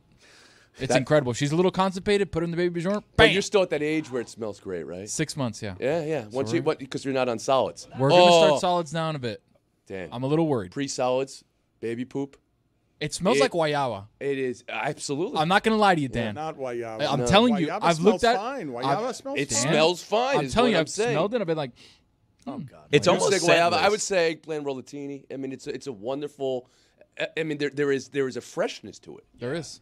You're saying It's still a new experience. You're saying the first. If you tell me the first 6 months of baby poop scent is guayaba, it smells nice. Yes. It smells fine. I think it is built in in humans so we don't discard our children. I don't in the remember cave. it. In the I don't cave. remember it You don't smelling like remember that. it. I don't remember. It's like been a that. long time for you, though, Zaz. Yeah. I think it smelled terrible. No, it doesn't smell for a while. When it starts smelling, though, it hits you, and you're like, "Oh boy, But what that's did I solids, do?" though. But Dan started this with he wants to talk about playing around. You said around the porn. or something. So you came up with questions overnight. You were writing questions. Were you doing research and everything? Around the morn, a trivia game about grief and trivia about Alonzo Mourning. What's the trivia about grief? Like, who shot JFK? What are we doing? It's not a real. What's the saddest part of the life? It's just. Do you pick which question you want? Like something about mourning or something about mourning? Is that what it is? Yes, that's the joke. You never know which one's coming. You got a lot of Zoe stats there for you. Right, yeah, you don't know whether the question's going to be a serious, super serious grief just don't question know. that's going to make you sad. Would you attend their funeral, or is it going to be about Alonzo Mourning? You know, what was the name of the woman who Would raised you him? attend their funeral? Is an interesting game segment, though. We thought of some games we could play. Early days of PTI. This is when we were together doing Party Interruption, Dan. And who would you rather be stuck in an elevator with? But would you attend their funeral? It's a great game. Is an interesting game. Well, we've been playing it here.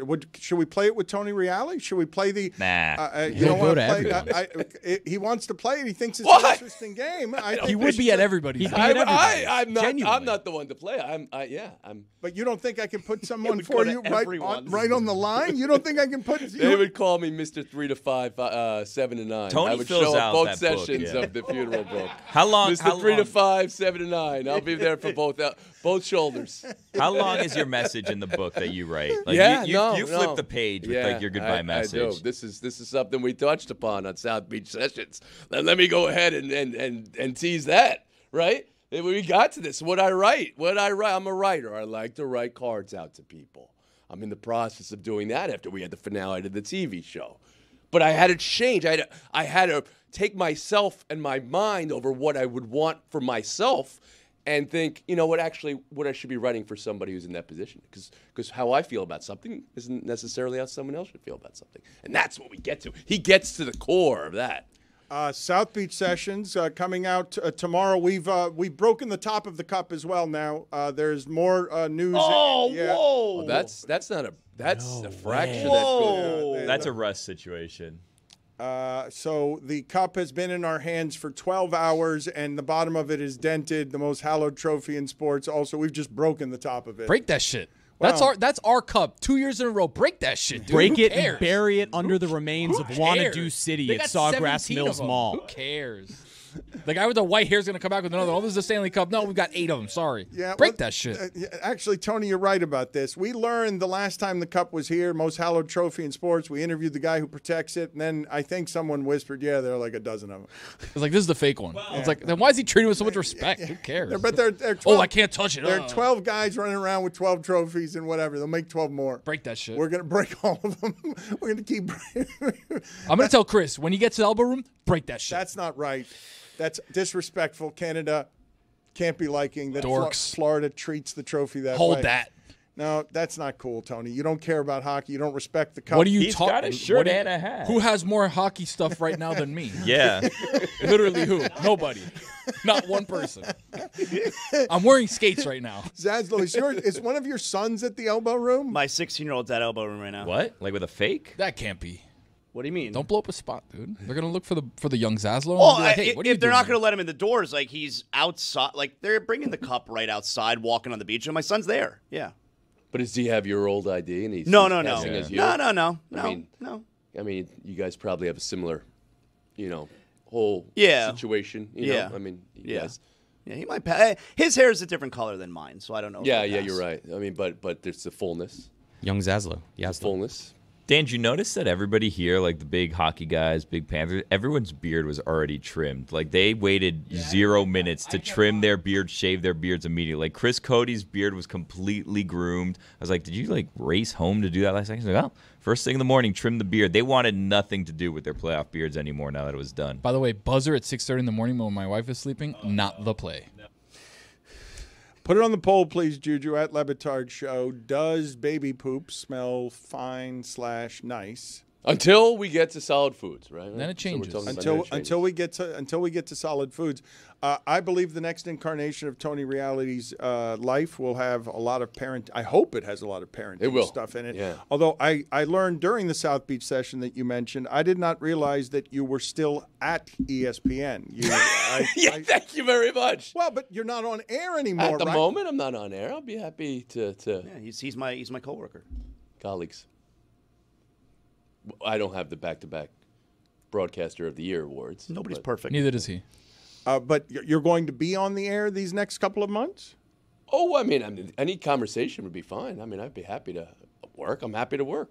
I'm here to work. Okay, I'm sorry. No, but I'm just saying, like, I don't understand. You don't understand. None of us understand. It's not been explained well by anybody why we would cancel a very popular show. But I was talking the other day about, like, the idea. And look, I'm not going to put Tony in the bad spot here. Seems like you are. No, I'm just going to explain this part to the audience because to the degree that you should care about something that has been carefully crafted and deserves to be curated and treated with respect, because Tony built one of the rarest things there is, an audience uniquely sort of his that will go with him because they like the man that he grew up to be over 23 years. You did how many shows? 4,900. Horn was 4,953 episodes, yeah. All right, so you were 47 from 5,000. And just where it is that corporations get a little careless. Bryant Gumbel was 1 year on the best sports television show there is from 30 years, HBO Real Sports. It got to 29 years.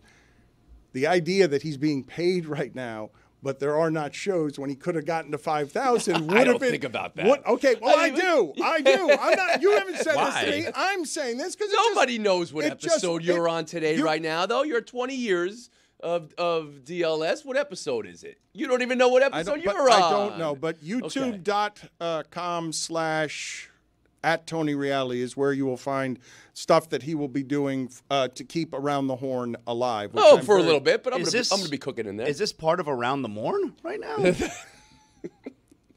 That's a good game. It's a good it's game. the worst game I've ever heard. Yeah, it's a game. So you prefer to do Around the Porn? Well, neither's option. Around the Bjorn? I'm in. Because Tony, when you were doing the Bjorn and you were putting the baby in something, but I thought the Bjorn, we wore it here, right? Like the baby. So the Bjorn is the actual the brand name of it. Yeah. They have different products. Yeah. I'm doing the one that's like, it's almost like a sling that she sits in on the floor. So when I'm tired of holding her, put her right on there, and then she sits down in it, and it kind of. This is new for me. I'm the wrap. I'm a wrap myself in my human, my but human. Wrap myself. But in Tony's a human. not. Tony Kaladiud is not. He's not describing a Bjorn. No, he's describing something else that the baby poops in. Baby Bjorn is now a full line of accoutrement, and So mine is the bouncer, right? Yeah. So she sits in the bouncer, and then she can bounce herself, and then I think at the angle she's like, ooh. I like this. It's almost like a squatty potty for the baby because she starts realizing, wait a second, this position, I can kind of let things rip. Boom, she lets it rip. I can't tell you how many times I've had to take the thing out and change it because it poops everywhere. But we can look for a baby Bjorn bouncer, which is what I have. So a Bjorn can be a Bjorn, or a Bjorn can be a bouncer, but a bouncer can't be a Bjorn. Unless it's made by the company. Unless, well, right, that's what. Yeah. Unless the guy working in the elbow room's name is Bjorn. Yeah. Is this the type of stuff you like for Zoo Crew Radio? Is that type of humor? Is that what we do, Zoo Crew Radio? And it's Zippy and the Juice. We're back after this.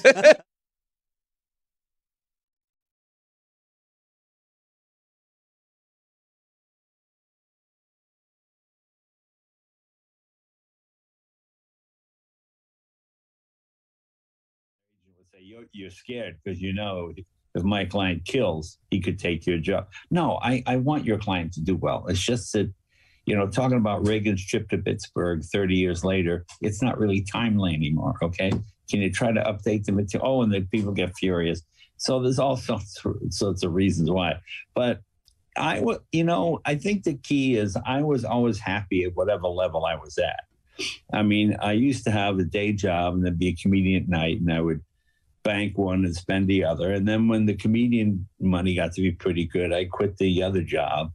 And I thought, I'm making a living as a comedian, because it's probably a sad reflection on our society, but the worst comedian in the world still makes more than the best teacher, which seems hardly fair, but that's just the way it is. And so I always was able to make a living, and it was okay. Each year got a little better than the year before, and that was okay. It's so funny. Whenever I watch these shows about, there's a couple of them on Netflix and HBO about comedians, it's a backbiting, horrible business, and everybody hates one another. And that wasn't the case at all. I mean, I got where I was thanks to Steve Martin and Johnny Carson.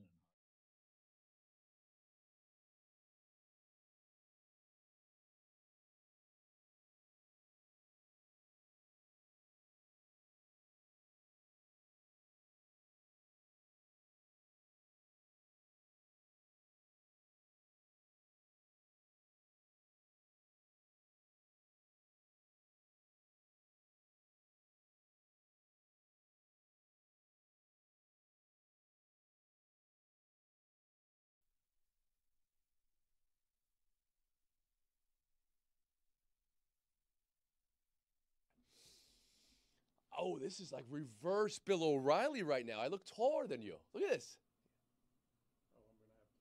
No, look at no. Tell me, yes. I'm just feeling very vulnerable right now. I feel. That's it. What a great shot for me. Are you ready? I'm ready. They've been rolling on this all along. This is what we want out there. This is the one goal, to make me not be a TV host right now.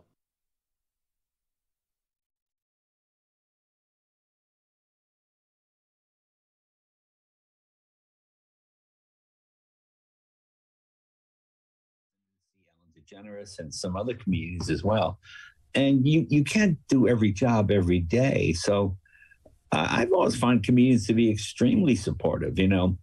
Whenever one of us, by one of us, I mean Letterman or me or Seinfeld or even Robin Williams, if you watch my first Tonight Show from 1977, you hear this in the back laughing in the audience. It's Robin. Robin was sitting in the audience, kind of helping me out and giving me a little encouragement, And consequently, when those guys did the Tonight Shows, we all went and would laugh it up for them, whether it's Merv Griffin or, Mike Douglas or any of those shows. So it's actually quite a nice way to make a living. I mean, yes, there are horrible people in it, I suppose, but I didn't run into too many of them. I met far more nice people than bad people. What do you regard as the happiest time in your professional life? Because I remember, I don't know how many times you appeared on Letterman. I remember a stand-up act specifically that for some reason, I don't know whether it was discovering you, I guess, but you were on stage and you did something about Mr. Universe, and you held your fingers under your chin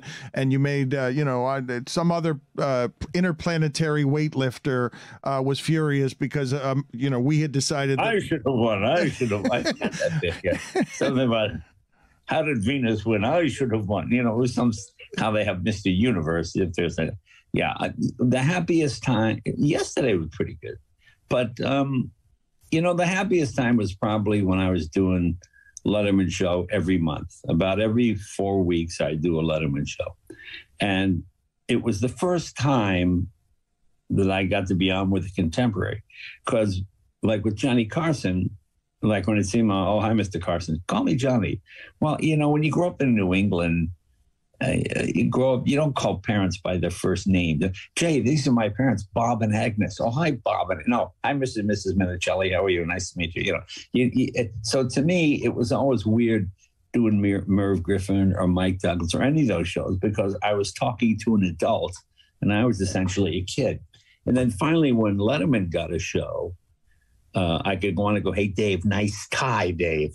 What a dump this studio is. And just, trash, which you couldn't do with Johnny just out of respect or out of deference, So that was the most fun to me.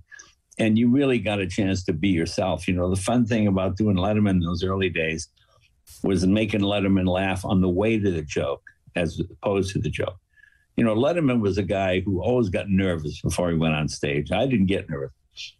So one day I was eating a sandwich and Letterman stops me and he goes, how can you eat that sandwich? You're on in 5 minutes. Get rid of that stupid sandwich. I said, oh, no. This is going to be great. So I went down and I got another meatball sandwich. Just an enormous, and I walked out and said, Dave, try this.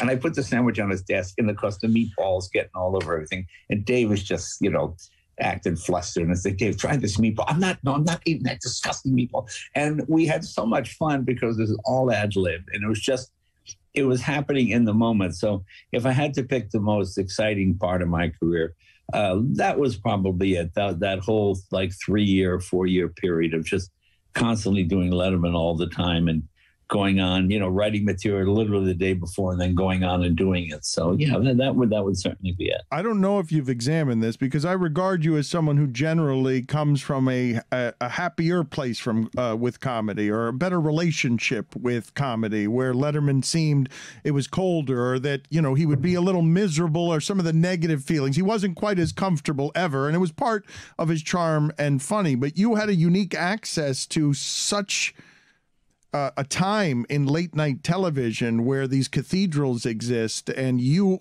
elevated yourself into a place where you're telling me now as we talk that the Tonight Show and doing it, even though it was the greatest of ambitions, was somehow less fun than a time in television where you and Letterman could just screw around and not worry about anything. Well, yeah, I mean, you kind of answer your own question. I mean, it's true where you can just be yourself and screw around. What's funny? Because when you start out in comedy, you go to the comedy club and you have your act down in your head and how you're going to do it, And then afterwards, all the comedians would go out to eat to one of the popular Cantors or a deli or something, and you'd get the big table, you'd order food. Then you all sit around, you talk about the act and what was funny, what worked. And, people would help you, you'd help them.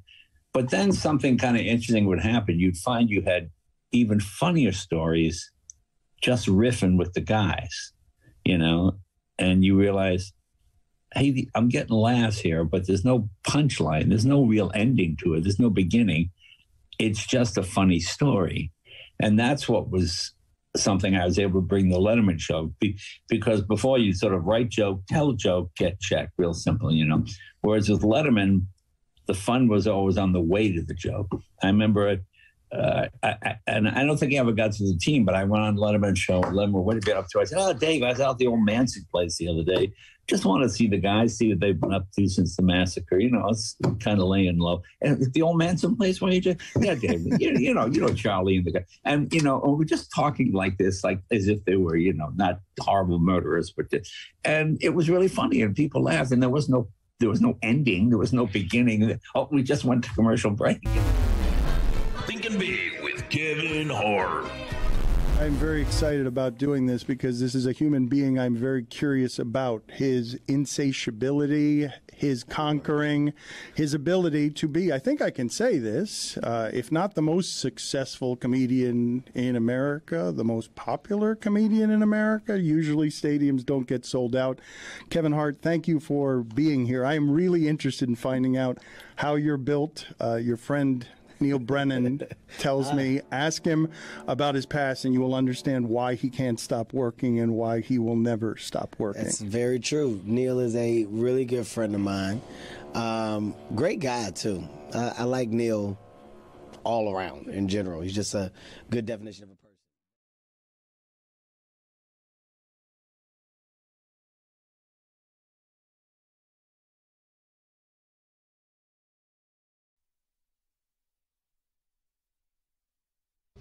This episode is presented by DraftKings. DraftKings, the crown is yours.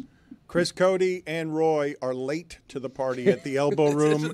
It is crazy there already. I told you it would be. You wanted it to crazy. Be done and just people were ready to move on. And, yeah, we got to get them there. Now we're worried about traffic. Oh, boy. That is correct. We It takes a an while accident to on the get road? there, but Chris Cody has left, Roy has left, and you will forgive us for just generally being a little bit drunk here. That is going to be my excuse for confusing Reinhardt and Bennett a couple of segments ago. And Zaslow was on ESPN Radio Game Night last night immediately after the victory. yeah. He doesn't remember anything he said. That. I mean, I think I did fine. I think I gave them what they wanted. I mean, I don't remember. He doesn't remember. It was celebratory elbow room feeling. Break that shit. Jessica. Exciting. Jessica's about to join us here because we have an emergency. There was another giant thing that happened This in was sports huge. last night. This was yeah, huge, Dan. yeah. It was the video is amazing to watch. Just anytime there's a fight. But on our list of tensions, right, we have a hierarchy of tensions. We begin with what to describe this fight, how to describe this fight during Fever Sun. We've got chicanery is at the very bottom, hijinks, malarkey, skullduggery, shenanigans, tiff, spat, quarrel, tomfoolery, skirmish, fracas, hullabaloo, ballyhoo, dust-up, brouhaha, Armageddon, agree to disagree. You just went to Urban Thesaurus and you came up with words. I mean, this is not. You interrupted me as I went from Armageddon to agree to disagree. You stepped right on the joke. I mean, this is how you're setting this up. This was a great, entertaining basketball game. Fever 88, Sun 71. This was chippy basketball, and this was the return now this week of Caitlin Clark to the league and announcing her presence with authority versus the Liberty in the way that she did. And now this was good basketball that is now veering off to something else. And Jessica, we bring you in here, and I want to get your take on this. What you saw last night. Start with the Sheldon foul on Caitlin Clark, the poke to the eye, and then what happens after that. I'm going to start with Dan and say fracas. It was a fracas. When I told you I wanted to talk about this, I said it was a fracas, and I stand by that designation. I don't think this was anything more than a fracas. Right. It was certainly not an agree to disagree, but it also was not tomfoolery. Was it a dust-up? No, it was not a dust-up. But we need to establish this right at the start. This is an allowable fracas in the playing of basketball, in your opinion, Jessica. Yeah, I think this is competitive sports, and did Sophie Cunningham take it a little bit too far? Yeah, and I think she was penalized for that. But I think if you're going to criticize any aspect of what happened in the game, it's that the referees sort of let things get out of hand and maybe did not adjudicate some of the earlier fouls properly. There was, J.C. Sheldon and Caitlin Clark have been playing against each other for a long time. They played against each other in, the Big Ten in college. And so J.C. Sheldon was guarding Caitlin Clark during the game. And as early as the second quarter, there was obviously some words between the two of them. If you want to, do some lip reading, there were maybe some F-bombs dropped around from Caitlin Clark. And then when J.C. Sheldon appeared to poke her in the eye later in the game, Marina Mabry comes in. Marina Mabry is a former Notre Dame player, so of course I have to defend her because she's one of my favorites. Marina Mabry. She does what Marina Mabry does, yes. She's going to step in and defend her teammate. So she kind of like hip checked / like pushed Caitlin Clark. Caitlin Clark fell. That was a point in the game where, I think J.C. Sheldon got a flagrant 1 for the eye poke, but then everyone else was assessed technicals. And there may be some criticism that Marina Mabry should have gotten ejected there. I think, that's certainly up for debate. And I think it's also worth noting the Sun are not the best team in the WNBA. They're actually the worst, if not maybe like the second worst. Like the Dallas Wings are also pretty bad. But the Fever are a championship contender team. So at the end of the game, when most of the starters were out, the Fever were up by 17 points. And Sophie Cunningham decided to prevent J.C. Sheldon from, scoring on a layup. And that's when the fracas began. I would say everything before the fracas was just sort of basketball-y players, defending their teammates sort of thing. And then the fracas occurred in the fourth quarter, which was, it took, the referees like 10 minutes to decide what to do. They ended up ejecting a bunch of players, including Lindsay Allen, which I don't even know what she looked like she was trying to break it up. It was just very silly. And so, yeah, there's been a lot of internet discourse today about Sophie Cunningham. Dan, I think you would probably like to know this, but the people call her MAGA Barbie. That's part of all of this too. So yeah, it was a spicy meatball. I love that our show went from what we were describing as hungover slop to breaking out into Around the Horn, where Tony's hosting and we're bringing in Jessica, and she's using words like adjudicate to give informed analysis. I don't know what happened, but I love it. Well, this is a very interesting story to me and for me. And Jessica, I think the conversation really needs to start with how people view Caitlin Clark and whether people view that the WNBA needs to protect Caitlin Clark, the golden goose of a league, as which she is being called, from rough play in the playing of game, and your view of that. Because for me, when I watch this with my eyes, that's a little face guarding, that's a poke in the eye, that's in the play of basketball. Mabry comes in for a hip check. Well, I see that in other NBA games, and it's not front page of USA Today the next day. That happens. And then Cunningham, Sophie Cunningham's on this team because she's going to now be an enforcer for Caitlin Clark, and I think that's a wise move by Indiana. But do you believe the WNBA has to be more serious in protecting one player over other players because of the physicality around how defenders now are with Caitlin Clark? Yeah, I mean, my take on this, I think, has been pretty consistent since Caitlin Clark was in college, which is that she dishes it out, and I think that it's a disservice to her as an athlete to pretend like she can't also take it. Like, I think her being someone who can play really aggressive, hard basketball and competitive basketball and can, smack talk back and forth with other players is something that's part of her game and something that, should be celebrated, as well as her long threes. Like, those are the things that we love in athletes. And so I think that, this conversation is sort of spun out of control and needing to protect her. I don't think if she's going to swear at other players and get in other players' faces, then they should be able to get back in her face, and the referee should be able to assess penalties if it goes too far, which is what they did. And I agree that there's, I think, a conversation to be had about if Marina should have been ejected for that or not. Obviously, people that don't like Caitlin Clark are saying that she flopped when, Marina hip checked her and she sold the foul, which is, again, something basketball players do and should do. That's part of the game, is to sell fouls and to get your opponent to have a technical or whatever so that they're in trouble for the rest of the game. This is all part of basketball. So, yeah, I don't want it. I really don't want this to, go to that extreme level where now people are saying just crazy things, because this has been around in the WNBA for a long time. It's a really aggressive sport. It's a competitive sport. It's a contact sport. And yes, do things get out of hand? Of course they do sometimes. And I think the pressure should be on the officials to prevent that and to, when it happens, be able to assess it and give fair punishments. Jeremy just chimed in while he was watching what's happening around here.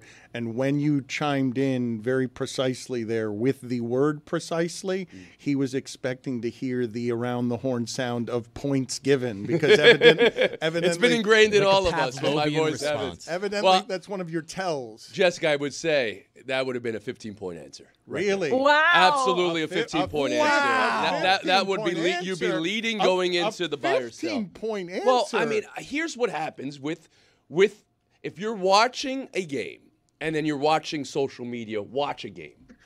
It goes so sideways so quickly.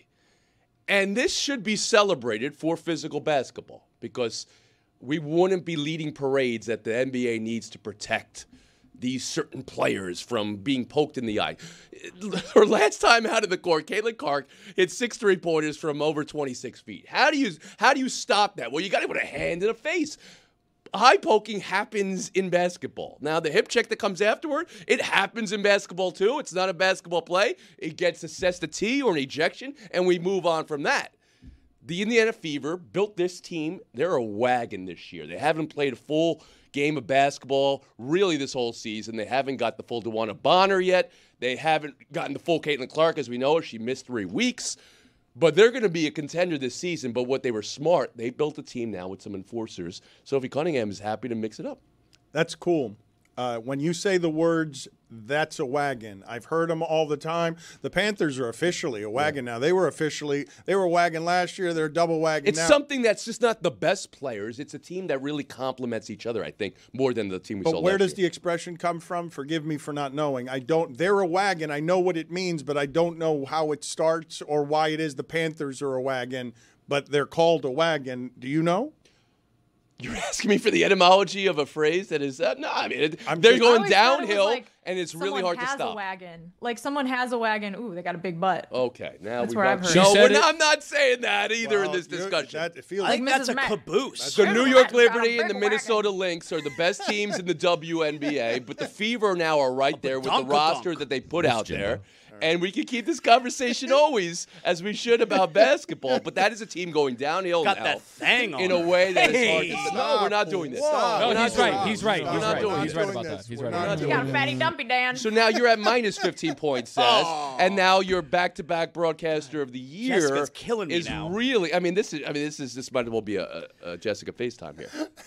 15-point answer. You just gave that up. Have you heard another 15-point answer from anybody this week? No. You've been here all week. Have you heard a single 15-point answer?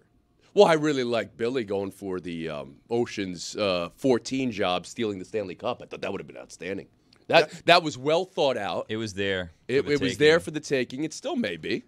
What is going on with Roy and Chris Cody? Are they? The elbow room is insane. I'd like video as fast as you guys can get it behind all of us. Videos all over the internet of we're breaking the trophy. The trophy's being broken at the elbow room.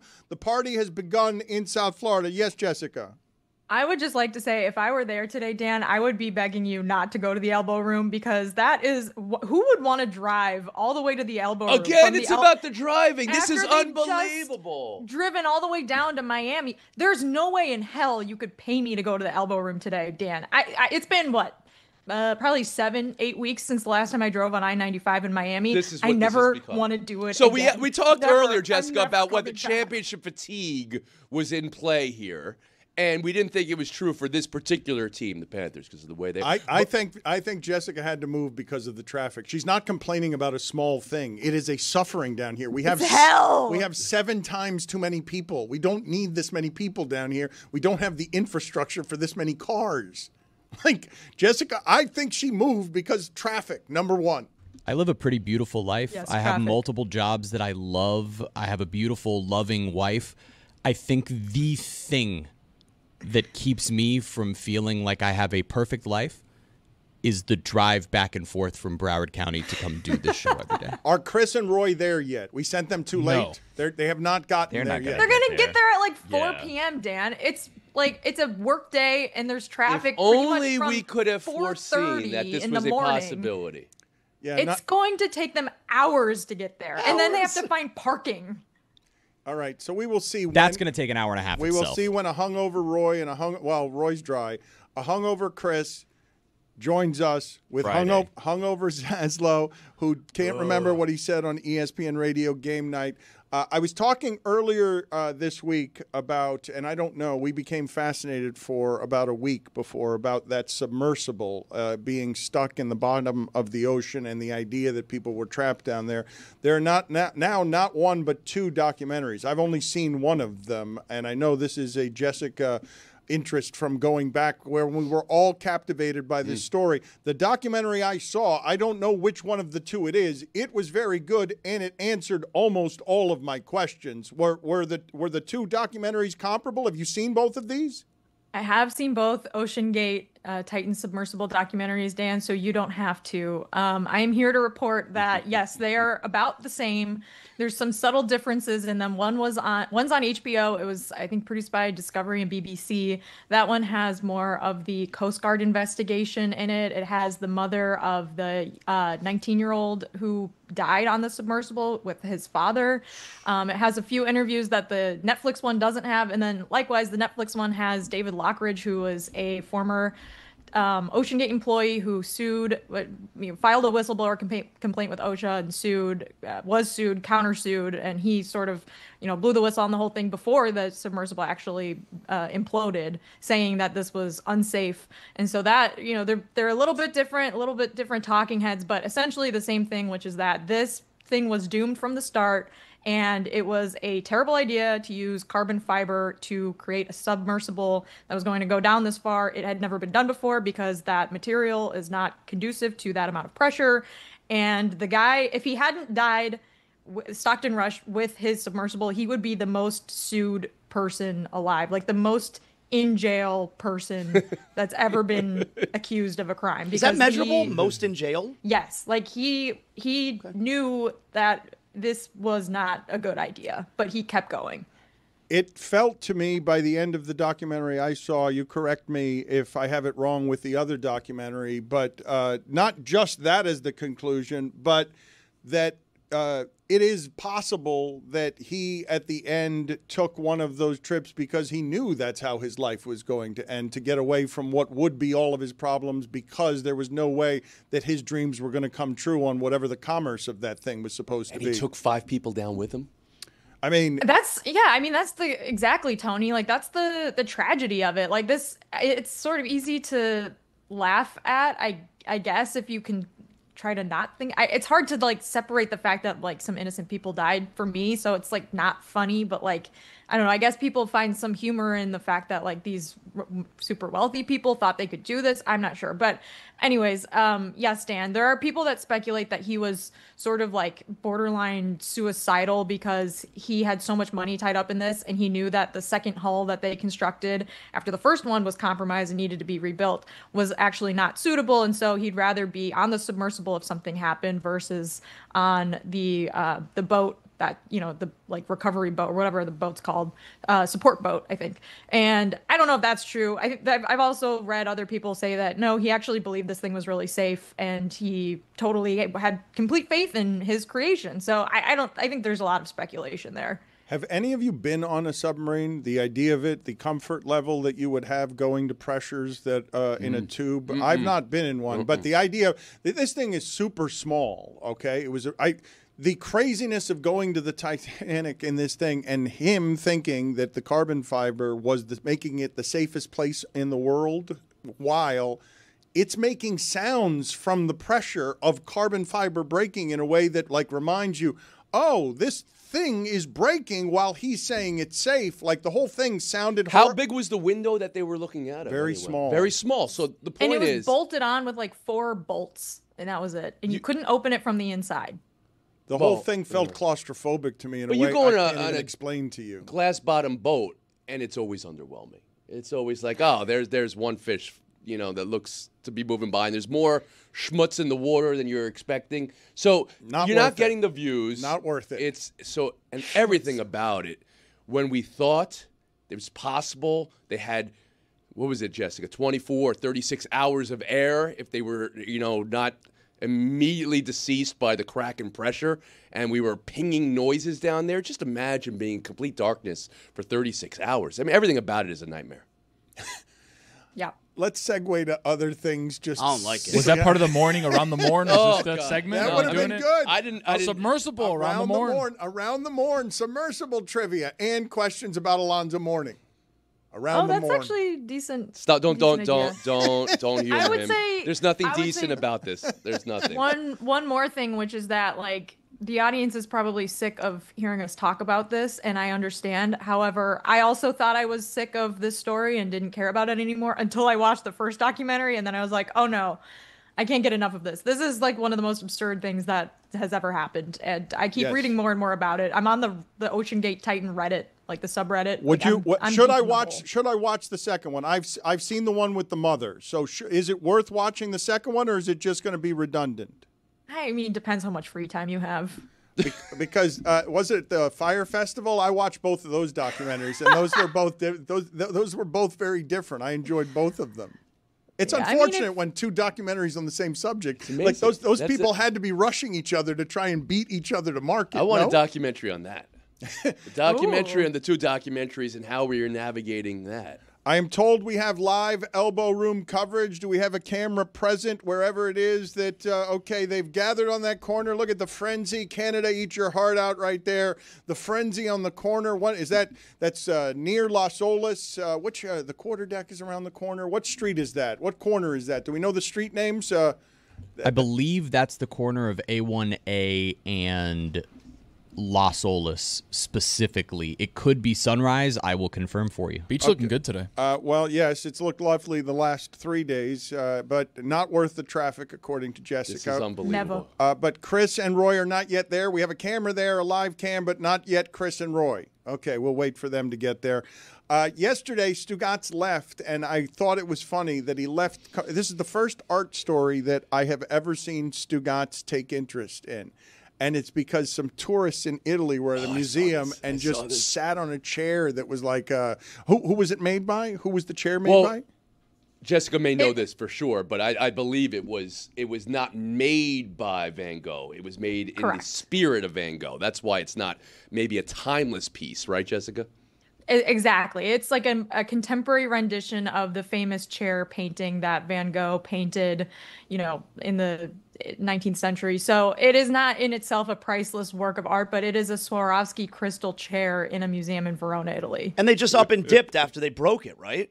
Yeah, it's incredible video because it's exactly what you would expect to happen. We've all been in museums, and you want to get your chance to get real close and then do something silly, like, oh, I'm going to pretend to be licking the Mona Lisa or something like that, right? In a photo, or you do the look at me, I'm pushing the Leaning Tower of Pisa type thing. But you never actually touch it. You never actually sit in it. Yeah, they broke it, and then it's just, oh, let's get out of here, and they left. I mean, no, they did the smart thing though, which is like they didn't get up and run away. According to the article I read, they just like sort of slowly walked out and blended into the crowd, and they still haven't. There's video of it though. Yeah. That's what you get. You get that look when they realize we did it, right? We sat in the chair, we broke it. But I heard people saying they sat in Van Gogh's chair. They didn't sit in Van Gogh's chair. They sat in somebody doing a little version of it with some nice crystals. You can never run away. The whole point is if you do something nefarious, you got to walk away like it never happened, just like Ethan Hunt. But you don't turn back. You don't turn back. Never the turn explosion back. is happening. You never behind turn you. back. It's like Ethan Hunt where he's walking in a crowd and all of a sudden he disappears and you're like, where'd he go? Boom, just like that. You can never run away. Running away draws some signs. You don't like that. I mean, the number one question that everyone was asking when this video came out was, were they American? And I guess we still just don't know because they haven't come forward. So it's kind of never found them. Yeah. I want on all the videos and all the televisions in here to see Elbow Room Celebration, the Stanley Cup as its rightful place between Rock Bar and the quarterdeck and Ben and Jerry's. It is where it belongs. This is where the Stanley Cup should be forever. I am told that Bennett is chanting 8 more years. Yep. He is at the Elbow Room telling everybody that he's going to sign an extension when he. I just associate Bennett with cash register. Every time he scored, the announcer analysis was always, oh, my God, he's going to get paid so much.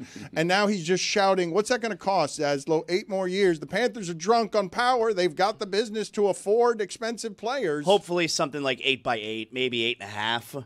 The Panthers have $19 million in salary cap space. So 8.5 on Bennett's a lot, but, it's doable. They could do it. It's hockey. It's like $1 million a year, basically. What's going to be the cost? Who are they going to lose from the deepest? I can make the argument. This I can say, right? There was an undefeated Dolphins team, and obviously LeBron and Wade and Bosch. But I can say this right here in front of us is the deepest South Florida championship thing we've ever seen. So who are they going to lose? Yeah, so remember, hard salary caps. There's no wiggle room. But Bennett's going to re-sign. I would guess we will get the Bennett news like on parade day. I feel like last year on parade day we got the Reinhart extension. Like that's right. That's going to happen this year. On parade day we'll get the Bennett extension. And so then it's, do you keep Ekblad? Ekblad's not going to make another $8 million, like 8.5 that he makes right now. If they can get Ekblad for maybe 5, that would be great. Does Ekblad say, hey, I just won 2 Stanley Cups, let me cash in one more time and leave? He might. I think they could work it out with Ekblad, and then you turn to Marchand, and you're like, hey, we'd really love to keep you. That was fun, huh? Yeah, like let's do it again. And then if that works out, they literally have the entire core of the team locked up for years. This is not going to end, potentially won't end for a while, and then you just... the back end of the roster, you bring in more one-year guys like they did this past year. To your point on Bennett, Reinhart last year, it was announced that morning, And then he actually ended up sending in a video for the championship parade. Oh, because he had a wedding. Because he had a wedding he Yeah. had to go to for one of his best friends, and it just so happened to be scheduled for the parade that was after Game 7. So it was the one time it couldn't happen, but he got his money, he got to celebrate, and I imagine that wedding There's was just pretty no fun way too. that they don't lock up Bennett. There's no way. Well, if he's chanting at I would elbow imagine room, it's done, yeah. That makes it official. No, I mean, look, once you get to chanting at the elbow room, it's finished. That is a binding contract, and everyone knows it, and it's the history of the elbow room. Should I report it? Yes. Yes, if he's chanting, if he himself is chanting 8 more years, doesn't he know that he's locked up for 8 All more right, years? you know what? You know what? I'm a journalist. This doesn't sound like journalism. Well, it is journalism. I'm a journalist. I have something to report. Put it on the crawl. Sam Bennett and the Florida Panthers have agreed to a long-term contract extension. Would you say it's about 8 years, or? I'm hearing that it's 8 years. This is not journalism. I'm hearing that it's 8 years. I don't have the exact figures yet, but I can report. Put it on the crawl. I can report. Sam Bennett and the Florida Panthers, Conn Smythe winning, Sam Bennett, have agreed to a long-term contract extension. So, when someone else there on Twitter or whatever else, Instagram, I don't care. Whenever some other journalist, it's Sam Bennett himself. That's the other. I'm not The revealing other my is Sam sources. You're Bennett. trying to get me to reveal my sources. I would go to prison before I reveal my sources. If another journalist comes out and reports it, it better say as first reported by Jonathan Zaslow. Otherwise, you sus and you have no integrity. I want you guys to look at the elbow room right now, and I like to call it a land of 1,000 Chris Codys. That is the elbow room, everybody. Chris Cody is there, and he is multiplying. Guy in the top right there, security guard, sweaty. I've seen him do the shirt over the brows and Yes, wipe his sweat it's a couple very times. hot over Big there. hoss in the hallway right there. Chris Cody was not joking when he said he would fit right in. Jessica, do you miss, it was a year ago at this time, you were in the middle of a championship celebration. You saw Greg Cody and all the majesty around him during the parade. Do you miss being a part of us being extra obnoxious on a winning day? No, I honestly didn't know the Panthers won the Stanley Cup till when I tuned in this morning at 9 o'clock. So congrats, guys. I'm so happy for you. But no, I'm glad I wasn't in person for the J-off between Zaslow and Cody. Yeah, well, journalism off. The J off, yes. What Reale just did there, though, that's not right, is that he attacked Jonathan Zaslow there. Oh, no, I was attacking his reporting. No, and I his wasn't journalism. attacking. What do you know? You talked to Jackie McMullen a few times, and you think you know something that Zaslow doesn't? Jackie Mack. Like, what do you think you know about journalism that Zaslow doesn't? Look at me. Look at him. Well, he's I a respect journalist. the confidence. I respect the confidence. Well, he's reporting. Not only is he reporting that it's done, he's saying they're not going to announce it until the parade. He didn't even add that part. That's just extra stuff he's giving you. Okay, cool it, Marchand, whichever one it is that is weird about journalism. Oh, pronouncing names is Stop how attacking Tony. It's how I should be allowed to age. Thank you, Jess. How many Not that names Tony. do Tony?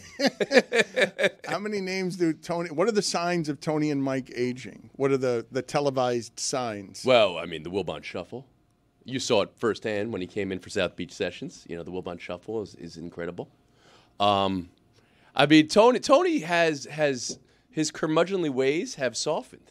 I mean, I feel like he's much more lovable. I meant on air, the mistakes being made mistakes on on air because they're aging. She's making fun of me because I haven't pronounced Marchand. No, I actually wasn't making fun of you. I was trying to make fun of a columnist that was like mad that around the horn, like Tony said he was a journalist or something. The mistakes are always calling somebody by their father's name, right? That's always the mistake. So let's say it was Andrew Luck, it was Oliver Luck. That's always what happens. You remember somebody who you first covered, Cody Bellinger, Clay Bellinger type mix up. Oh, that's an right? interesting one. I was So- going to say saying the wrong person won the Conn Smythe Trophy. Well, that would be another one, yes. Now I'm making fun of Dan. Yes.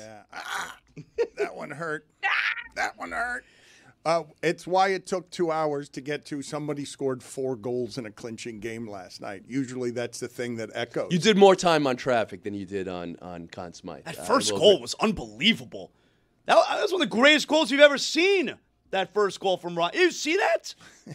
He scored it on his back. That was when the game was over. This game's 5-0. Can anyone here give me the historical context of what it should feel like? 4 goals in a clincher. Like if I'm in a series that you've dominated, if you become a champion that puts the punctuation on the championship with 4 goals in a clincher, who are the comps there across sports on somebody just burying someone else with just an outsized performance? Giannis had 51 in that closeout game, and he made all of his free throws in Game 6 of the Finals. Giannis, I think, is a Freddie pretty good Freeman one. last World Series where he was just going bananas, hitting home runs all over the place. I don't know in hockey. I didn't do the reading necessary to know how rare a 4-goal game in a clincher would be. Well, they said it on the telecast when he had the hat trick and then into the fourth, Wayne Gretzky. That's a good name to be brought up when you're doing things. Decent. So that's pretty decent. And then that's Messier guaranteed Game 6 in '94. That's a different thing. And he scored, entirely. and he got a hat trick. Yeah, that's a different thing. Guaranteed a win. Mm-hmm. 2 empty netters. Does that change the way you feel about 4, Saz? Yes. Yeah. Yes. Yeah, let's be honest. Okay. Yeah. All right. Well. Yeah, like the first 2 goals, little weightier than the last So 2. that's some journalism I can respect. Thank you. Not only is that journalism, I wonder if history will remember that. No one will remember that. No one will remember. No. People tried to do this with Ovechkin this year, with 895, because while he now has the all-time goal record, he also had the all-time empty net record, sooner than he had the Gretzky all-time definitely had a goal. bunch of empty net goals. Of course. But I know people who want to make that a half a goal in your all-time rankings. That's ridiculous. I want to leave you with this. Have you guys seen anything with the Pedro Pascal lookalike contest winner? I don't know about that. So Pedro Pascal is like, because of, I guess it would be the combination, right, of the last 2. He did Narcos, he did The Last of Us, and he's become like a real crossover. Game of Thrones. Game of Thrones, that's correct as well. So he's become a giant star. And what happened with the lookalike contest winner? Does it not look anything like Pedro Pascal? Let me see some video here. It actually, Dan, looks so much like him that I think that it's actually just him pretending to be this That's other a good guy. bit. That's a great bit. If he can carry that out for weeks without letting it be known. Do we have it? I haven't seen this. One-upping Chalamet, who just showed up to see the winner. Pascal actually decides, you know what? I'm just going to compete So myself. this is what middle-aged people do now for fun? They show up at events where they... Who do we have for a Le Batard lookalike? Who do we think? Can we do that? Can we do it? That's exactly the game I want to play, but Okay. let's watch the Pedro Pascal yeah. lookalike first because he has an interesting actual career that is relevant. Take a look at this. This is kind of funny. So that's him? That is a Pedro. Oh, that is amazing. He looks just like him.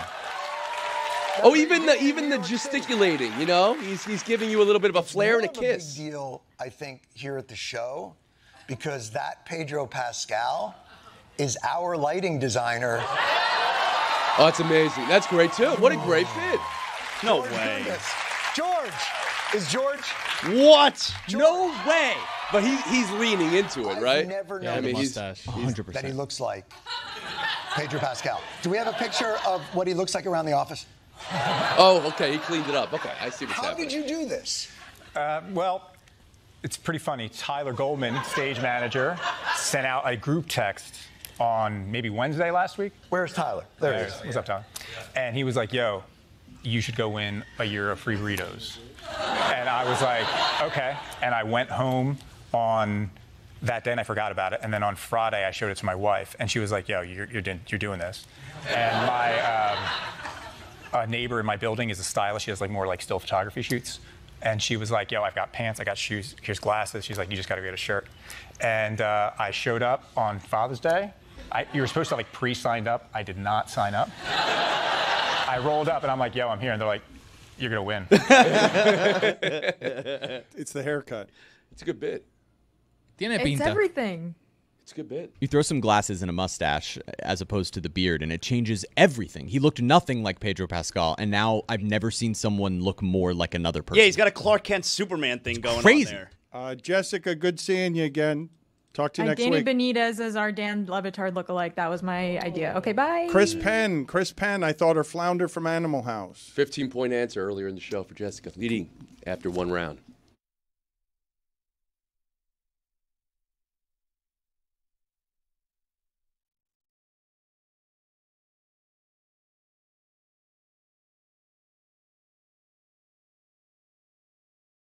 believer in allowing people to be great, and you are good at what you do. So in this interview, be you. But if we can go as in depth as you want, what questions you have, you'll get great answers and great feedback. I'm here for the greater of good. Okay, well, I'm happy to have you. So let's start, though, with your conquering. It seems like you are hell-bent on proving something with employees and worth and building and creativity. You want to be what? Like, it seems like you've arrived at what would be a destination for any comic. I think that it's I can simplify it, right? I can simplify it. I think what some people tend to make extremely complex and difficult, I do a good job of making those things easy, right? For me, I look at it from a perspective of we all have an option in our life to do as much as we possibly can, right?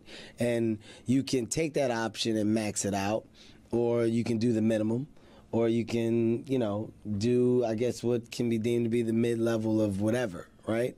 But there's things that are put around us that do nothing but give us the opportunity to succeed and grow. And it's how you use those tools around you to basically be a version of your best benefit. And my tools that I've been able to form and put myself around are people, right? I've been around some really great people that have achieved a lot of amazing things in their lives and their careers.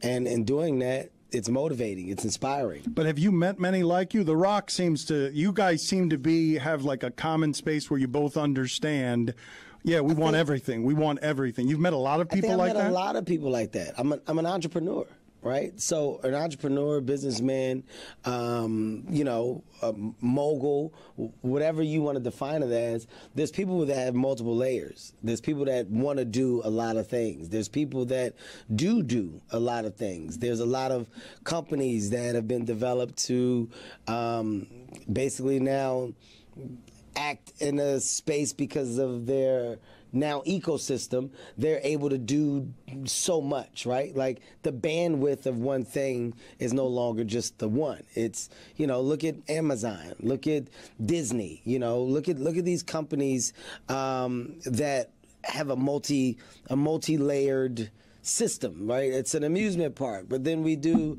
animation, and the animation has went into television, and now we are going out of this into experience, and experience, it's also an activation of experiential. Well, that's somebody that keeps compounding on one idea, right? Amazon, what was once one thing, well, now is Amazon Prime, Amazon Fresh Markets. You are many things. You are tequilas. You are interview shows. You are documentaries. Everything. But it comes from looking and being inspired by the people that are doing it at the highest level. So I'm trying my best to create an ecosystem. So Kevin Hart is not just the talent anymore. That's one layer, right? The talent got me in the door to be an investor. The investments got me in a place to build on opportunities that I thought that I would never have. I have a fast food plant-based restaurant. I have a tequila. I'm in the space of health and wellness. I have my plant-based protein to my vitamins, to my gummies. That's in Vita Hustle. Like, you have athleisure. That's in Fabletics. And then, like, these are all owned entities. These aren't like ambassador roles, right? How many employees do you have in that ecosystem? Right now, my ecosystem, I'm probably somewhere around like 220, maybe. Like between, if I were to go through Heart House, Grand Coromino, Heartbeat Ventures,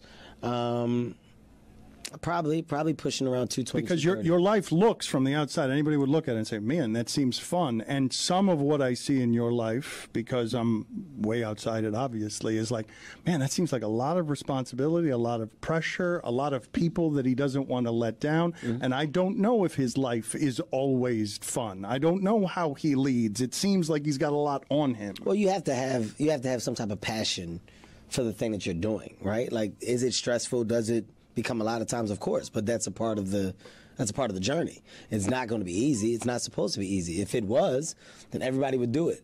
So I think the separation within the opportunity and individuals come from those that can take on the task. So delegating, organizing, building structure, all of that stuff, it comes from grasping the mindset that you can't be the one doing it all.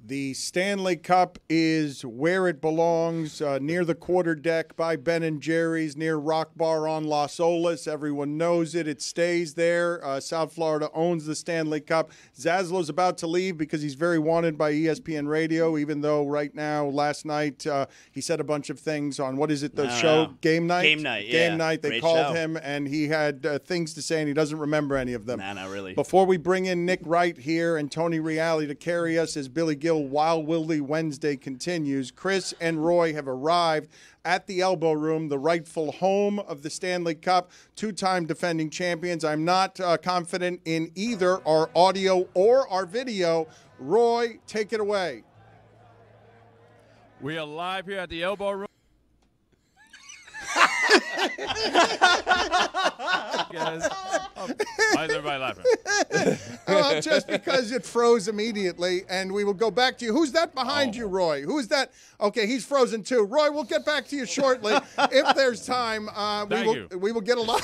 Thank you for the live Keep reporting. up the good work. Keep up the good work from the Elbow Room. We bring in Nick Wright now. Thank you. We will go back to you at some point. That's a tough So you one. sent him out there. It is, yes. And then Yes, I sent him out there. All right, is it unfrozen? Roy, go ahead. Let's try again. We have already seen Matthew Tkachuk, Evan Rodriguez, and Anton Lundell lift the cup from the balcony here. It is a wild scene as Chris Cody is jumping behind me. Yeah, we I don't see know that. who that white dude was that was behind me earlier with the green shirt, but it seemed like he was drunk. Well, that So, narrows yeah, it down. The white dude in the green shirt who is drunk. That's not everyone there in the land of 1,000 Chris Codys. The trophy has been broken. It's been broken.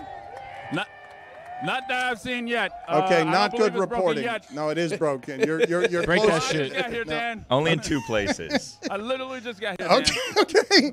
All right, we'll come back to you in a second. We'll come back. See, go get near the trophy. They've broken it. The top of it's broken and the bottom of it is dented. Thank you for being on. One of 12 Stanley Cups. Who cares? Is it? Really? Chris Cody, excellent work. You left behind all of the prep for Nick Wright. Let's go out to Nick Wright for real quick here. Well, not quick. It's never quick with Nick Wright. He will take over the proceedings here shortly, I would imagine. Nick, are you ready to go? Who are you talking to? You were in the preview, and now I don't you're hear you guys. Now I do. Okay. Hi, Dan. How are you? All Good right. to see you. All right. When I couldn't hear, I was having to keep myself occupied. I was reading the latest glowing Pablo Torre profile in the New York Magazine. You guys signed a $50 million deal. I can't even get a front office sports article about it. And more legacy media being like, hey, this guy sure is nosy. It's really unbelievable. How are you?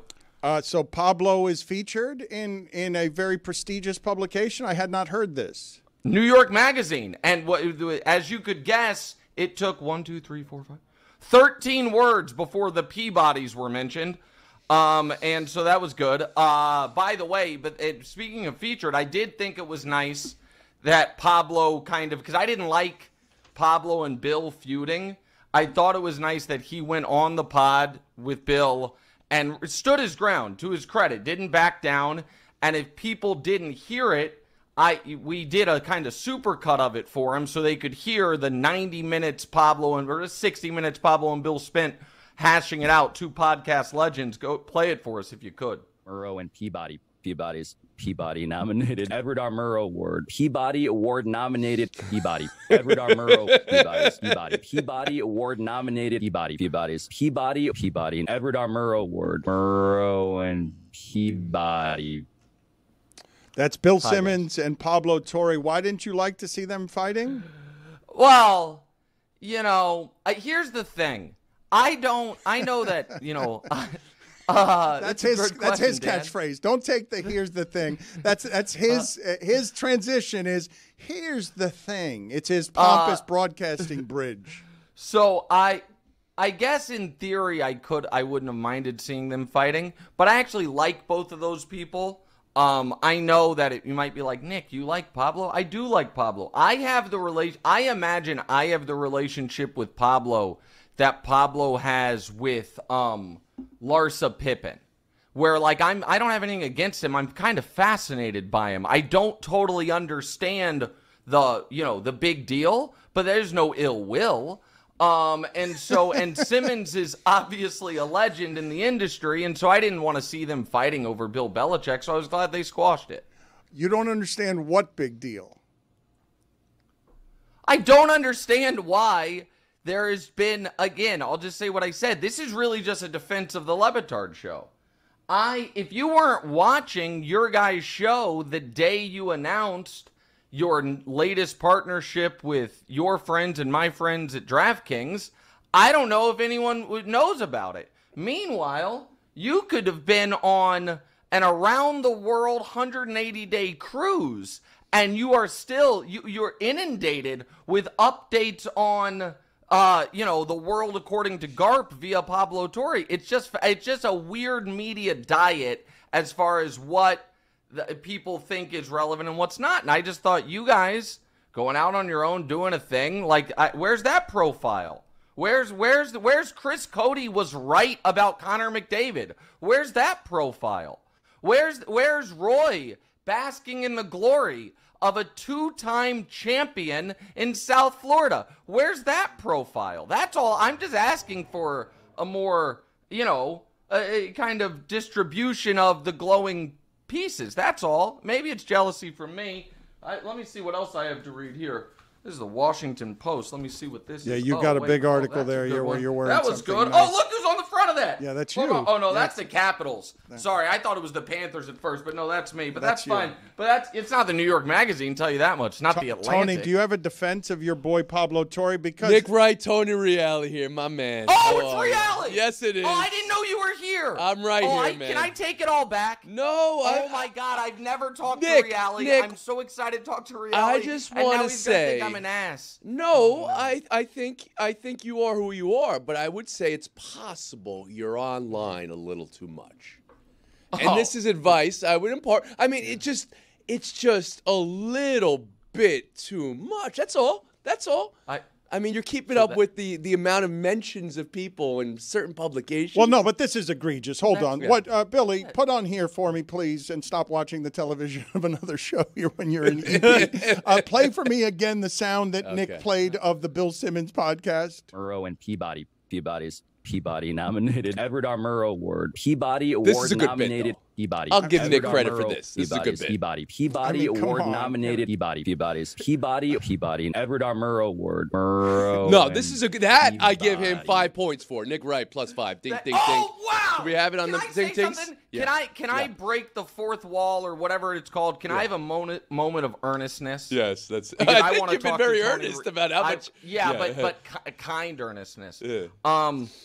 Because I've wanted to talk to Tony Reale my entire life. And we've only ever... Yeah. No, we are doing it. Gosh darn it. All right. We've only ever DM'd. Yeah. And I did a 10-minute... No, it was beautiful. Probably bad. It was probably bad... Hold on, let me just tell the audience what it was. Yeah. It was probably bad podcasting. A 10-minute segment. It was a beautiful that was essentially... a message in a bottle it was, to Reale. And it was received, and I responded to you. He sees it. It was received. Which he did. And so so it is really, I didn't know you were, I apologize, I've been running around this morning. I didn't know you were in studio right now. Well, they needed some positivity around here, so I've been kicking it up here, and we did it that way. I saw you let someone dunk on you. That was nice. Yeah. But it's great to talk to you. It's an honor, and I hope to see you in New York sometime. Yes, and we'll do that. We'll do it the right way. But my point is, at some point, we can just all log off a little bit. That's all I want to impart I agree, to everybody. but the problem, Tony, is I did log off, and then I picked up the New York Magazine, and I'm staring at Pablo again. I did log off. That's the problem. But again, I do this because it's fun and because you know. I've never heard Reale say something as unkind as I think you are. I think you are who you are. I think you are who you are is the meanest thing I've ever heard Reale. No, look, Nick Wright. Look, I admire Nick Wright for. What are you trying to do? I admire Nick Wright for a lot of reasons, but he doesn't mind getting dirty. You live above the fray. No, that was above the fray. I am who I am. I know who I am, and I think this is only a compliment. Knowing who you are is 95% of life. But and I know Nick knows who he is. But it came right after Nick was embarrassed saying, Tony's going to think I'm an ass. And then you said you are who you are. Okay, maybe there was a slight delay in my... I think you are who you are is what All right. Well, if that's how it came out, I need some street cred. I need to be... Let me start a public feud then. Exactly right. Yeah. People like media feud. Yeah, people no, I don't understand. I don't understand why people like it. I have no idea why people like it. I don't understand it either. It's a very weird thing. It's actually, there's a weird, almost, if I had a little more time to parse this out, I could make a smarter point. Instead, I'll make the lower level point. It's a first cousin of the amount of people who don't really watch regular season NBA, but consume a ton of NBA gossip content podcasts. There are a lot of people who don't necessarily watch the sports talk shows, but really like when people involved in those shows appear to be feuding.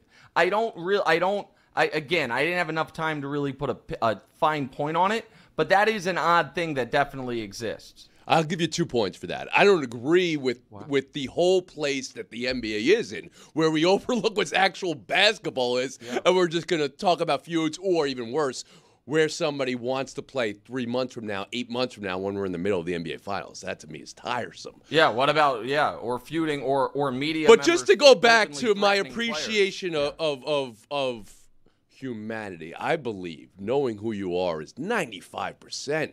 That's self-fullness, right? And that's what I want to say to you, Nick, right now. You have a knowledge of who you are as a person, and I think that's wonderful. First of all, that's touching, and I appreciate that. I can't imagine and I'll self-reveal this, Dan, what's going through Dan's mind, because 96 hours ago, I sat with Dan at a tequila bar in Miami and basically told him, I'm not even comfortable telling anyone how I feel about anything unless I've had a drink or two.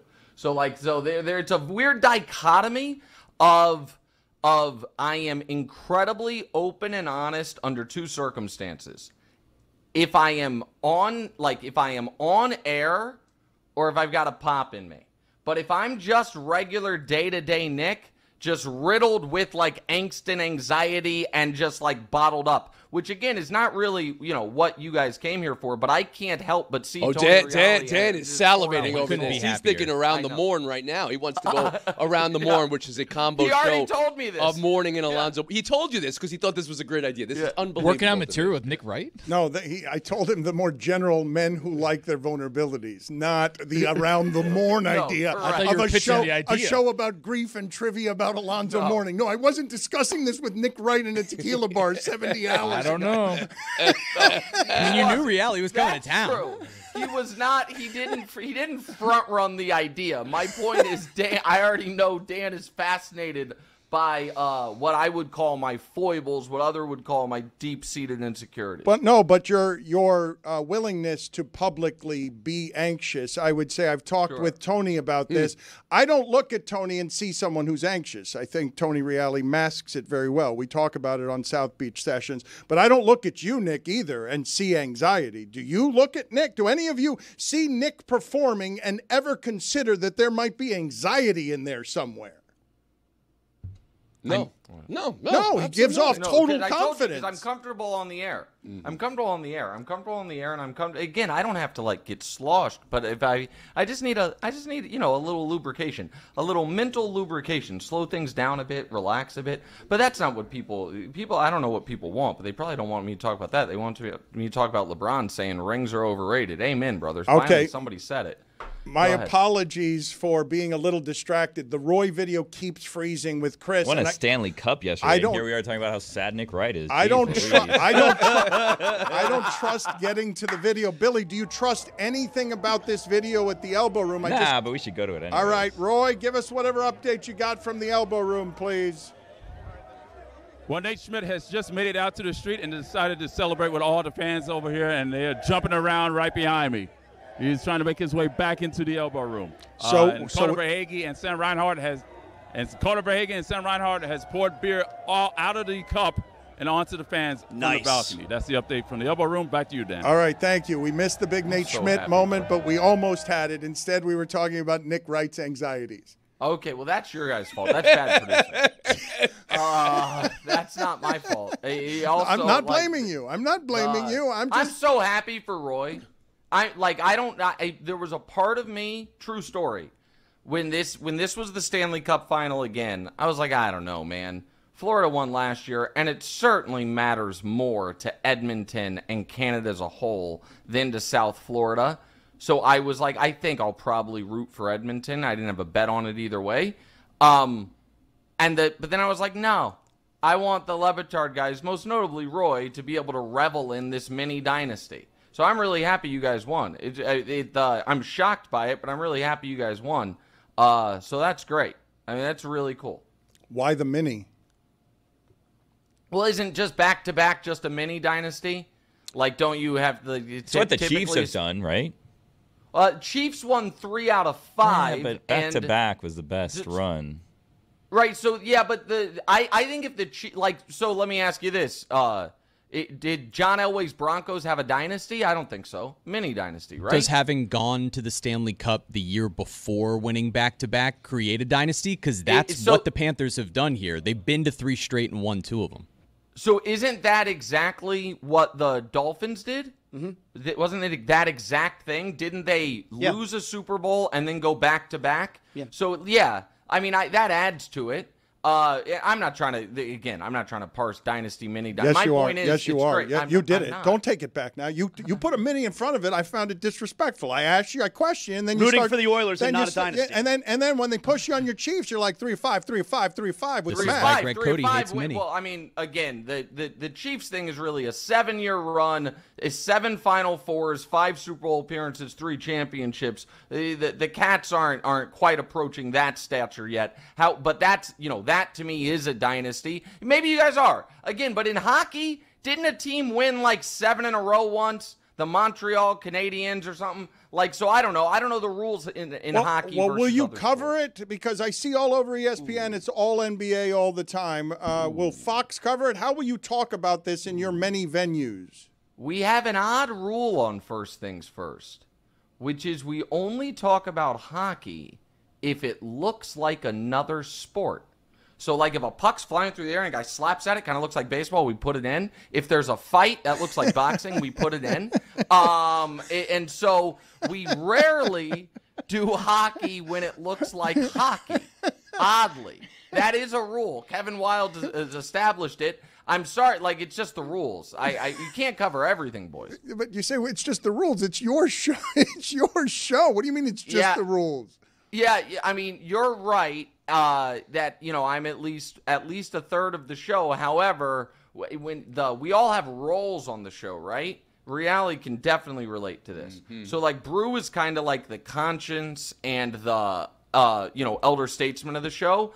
I am the opinionist, as they say, more so. Some people throw around hot take artist.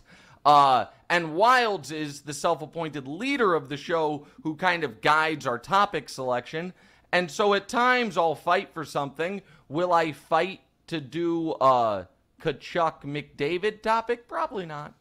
I want to get Zaslow's thoughts on the Panthers before he has to leave to do big things for ESPN Radio. But I argued when Greg Cody had 2 pinky rings and no wedding ring that he was signaling to all that he is open for business. Can you tell me what you've got going on with your pinky ring situation? No, I still have the wedding ring. Not only do I have the wedding ring, hold on. The wedding ring, you take the wedding ring off, bam, tattoo. So I'm totally covered there. What I'm signaling to the audience with the pinky ring is, you want to make a bet? It's just like a symbol, like I'm open to gamble. Like you walk down the street and someone, it's like a, it's like, you know how they said Padilla needed to be wearing his U.S. Senator pen because then everybody knows? It's the same type of thing with gamblers. You see someone with a yellow gold diamond pinky ring, they're like, they'll probably do a parlay here or there. That's the issue. So it just, yeah. That's the issue because Greg Cody has a regular set of rings, right? And we say he's open for business. Couple of rings on the pinky, no wedding ring means you're a player. I can't believe how fluent Nick just did that because I want to put it on the poll at Le Batard Show. Is the pinky ring the international symbol for you want to make a bet? Because where I come from, it's something totally different. Oh, yeah. Where I come from, it's like I can put a body somewhere. Really? Right? Yeah, but yes, disappear. the reality, Yeah, we can come make from disappear. similar areas. Okay. This is from my my now past Italian grandfather's ring that was passed down to my dad and passed down to me. But you know what a lot of people did? You know what got a lot of people in the grave where their body had to be disposed of? Making a bet. The gambler, yeah. Like that's the beginning of that story a lot. Is they made a bet. Yeah. And then they ended up in a different guy with a different pinky ring had to go dispose of it. Yeah. But it started with the bet. Yeah. Zaslow, before you get out of here, do you want to say anything to Roy? Do you want to give us any last analysis? Your beloved Panthers, a giant family moment. Today is one of the happiest days of your life, is it not? Yeah. Can Roy hear us? He can hear us right now, right? We're going to go to Roy in a second, but as we do that, it is one of the happiest days of your life, correct? Last night our favorite little hockey team gave us a forever night. That's what sports are, right? That it was a forever night that for the second year in a row, I'm so happy I got to spend it with my boys, with my father, 3 generations of Zaslows. For only the second time ever, we got to experience that together. So it was an all-time night, and I know Roy can hear us now. My son is somewhere there, Roy. He's 16. He's somewhere there at Elbow Room. Just, I don't know. I told him to look for you. I'm hoping. How did you tell him to look for him? Well, I said, find Roy. He's black. And so I'm hoping that he will find you. I mean, it's really helpful there. It shouldn't be hard. Yeah, I in mean, that crowd in particular. let's be honest. And just, I don't want him to be walking around with tequila shots. So just keep an eye out. Roy, how many black people are there? What are we doing here? I think I counted about 5. Maybe Okay, 6. 5 or 6. Okay. All right, so maybe, all right, we haven't found Zaslow's son yet, but Zaslow, here, bring out the emotional side of Roy, because he's being reporter guy. But Roy, did you hear Nick Wright? Who is that up there? What are they doing? Who are they throwing beer on? Who are those players? Sam Reinhart is throwing beer. Magic Kachuk is also throwing beer. Chris Cody is jumping around right now. Yes. And What Nate is he Smith doing? is lifting the cup Said right he'd now. be perfect there. Said we needed to send him out there. It was important to send him out there. That's what he said. Roy, tell me emotionally how you feel. Nick Wright just got done saying he was happier for you than he was for anybody around here. Well, I appreciate you saying that, Nick. And, yes, I am actually happy because I've been following this team for 31 years and covering for over a decade now. And to see this sustainable quality of hockey, like, it's beyond words right now for me. Back-to-back championships, 3 straight Stanley Cup finals. They're here to stay right now, and I'm incredibly happy. Bennett slapped my hand. That's excellent contribution from you. You said you'd kill it out there, and you are over-delivering after Shadowboxing in the back. over-promising. Yes, he's given us nothing from out there. Didn't tell Billy anything about what was needed for the rest of the show, but is shadowboxing as a champion. Chris Cody doesn't even hear what we're doing. He's not connected to what we're doing in any way. Roy, he's not helping Getting love. you. He's getting love, though. He's not helping you. He's adding to the overall mood. He's not helping you, Roy. He's not doing his job. He is a child of privilege and nepotism. Look at You this. got that right. You're absolutely right. Okay, thank you. All right, excellent work. We will check back in with you. But Zaslow, do you have anything to say to Roy before you go here for the day? We did it, Roy. We did it, man. And you're welcome. I came home from my vacation. The Panthers won 4 out of 5. Okay, so again about you. There you Okay, go. excellent coverage, great punctuation. You made a sacrifice for your team. You ended your vacation early, and that's why they won the cup. You heard about that. Please leave. Please get out of here. That was not useful. Bye, Zaz. Congrats. It was not helpful. Minor penalty, 2 minutes for adding nothing. Season's over. Added confidence. He brought confidence. He was very confident today. That's right. He's a champion. Please leave. I don't want to hear from you anymore. Can I defend Chris Cody's contribution to the show? Sure. If I may? Sure. So he did help the show in 2 ways. One is he may or may not have been the person that made that Pablo Torre supercut. But more importantly, I texted him an hour ago, is Zaslow wearing a wig? What are you talking about? Excuse me? No, what are you talking about? What? And What? he I texted him that because I was so disturbed by what I was seeing. And Chris Cody wrote back to me, and I'll read it exactly. I don't. No, that's how he always looks. Yeah, that's. And I was like, wow. Well, I probably shouldn't mention that while he's in the room, but now that he's left, I feel comfortable. That's an odd look on anybody, to be honest. Even you know what? You could put Tony Reale's kindness to the test and see if he can say something nice about that, because that was odd. Well, please don't judge others' looks. Nick, you don't like it when people do this to you. You don't like people who undermine your credibility because they say whatever about how you look. Zaslow's a lovely human being who's very credible, and I don't know why you'd make fun of anything about him. Confidence today was... His confidence was off the charts today. He was really good. You think that's a bad look? You're comfortable judging how other people look? Well, here's what I know this is the lead up to you guys throwing your favorite picture of all time. When my nose casts a shadow on my teeth. No. I would argue this, however. I would argue that judging someone's facial hair, grown out hair, not balding, but grown out hair or clothes is fair because those are choices. Judging someone because they have a arachnid style nose is just cruel. I wasn't going to put up any picture there, but let me see the rules again. I'd like to know the rules in 2025 that Nick says is okay for making fun of people. It's facial hair, it's clothes. Well, it's anything that you're choosing. So, like, if you say, Nick, your hair looks ridiculous, grown out, that to me is fair because I'm choosing it. If they're like, Nick, you should, there it is. See, there you go. So if you look at this picture and you're like, your beard should have been shaved, fair. If you look at it and say your hair's too long, fair. If you look at it and you're like, hey, your nose is casting a shadow on your teeth, unfair. I didn't choose that. But it's your hair I'm making fun of there. It's not anything else. I'm only making fun of it. And that guy is like, who's this freak show over here? Not him. He's saying that about me. And so, yeah. Exactly. And like if you're like, hey, Nick, you have bags under your eyes is a close call because did I choose not to get enough sleep or is that genetics?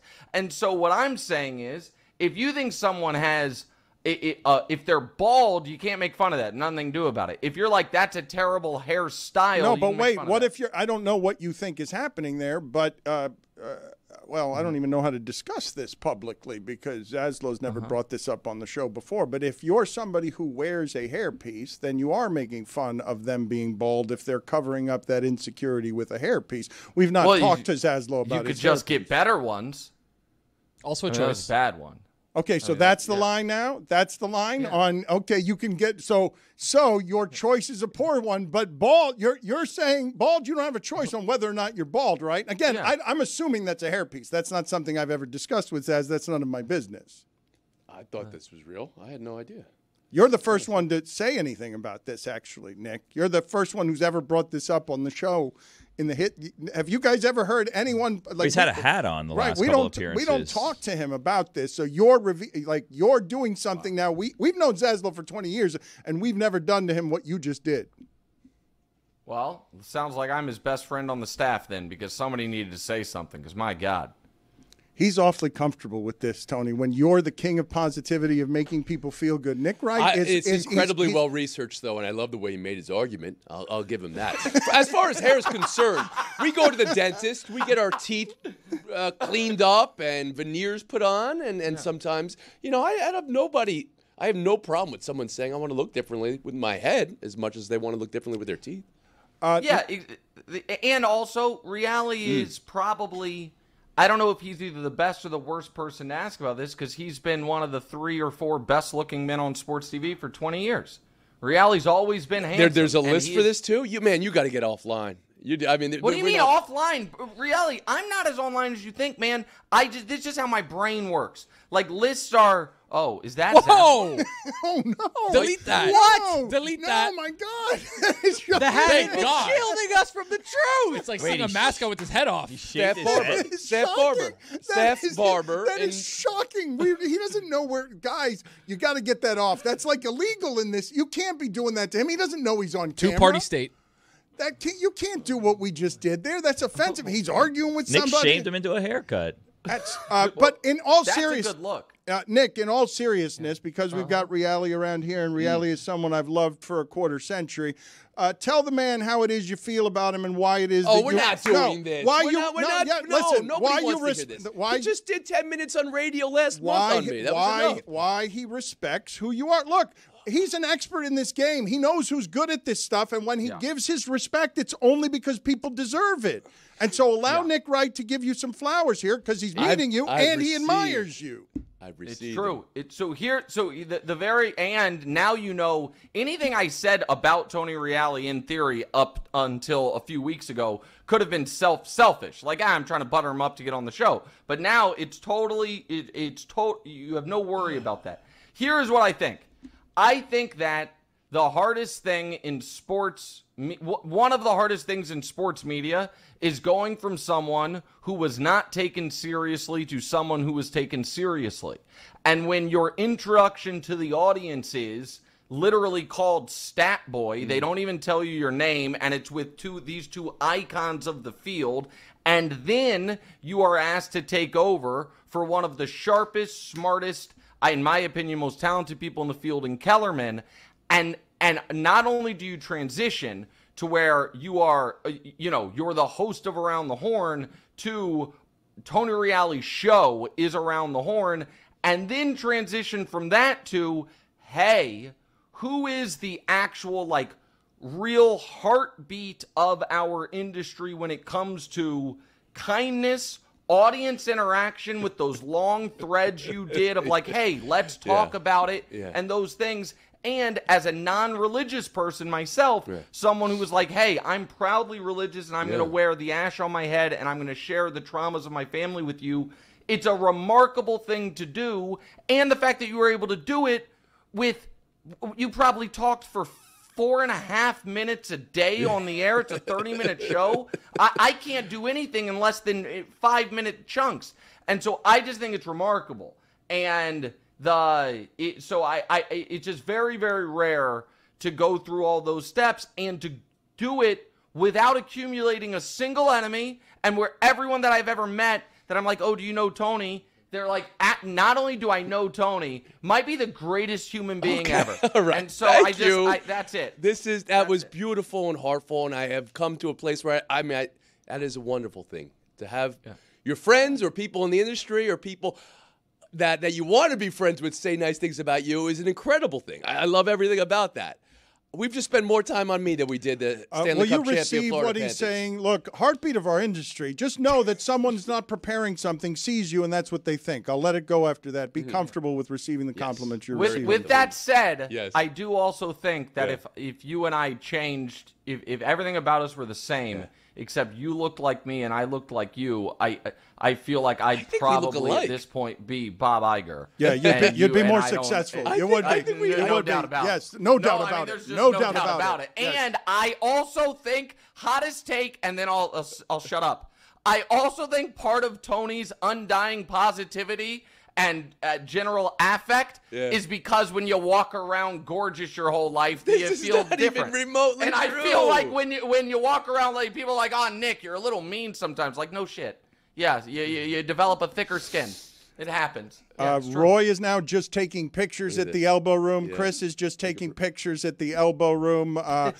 Roy, who are you taking pictures with out there like you're a champion, sir? Let us bask in the ambient noise, please.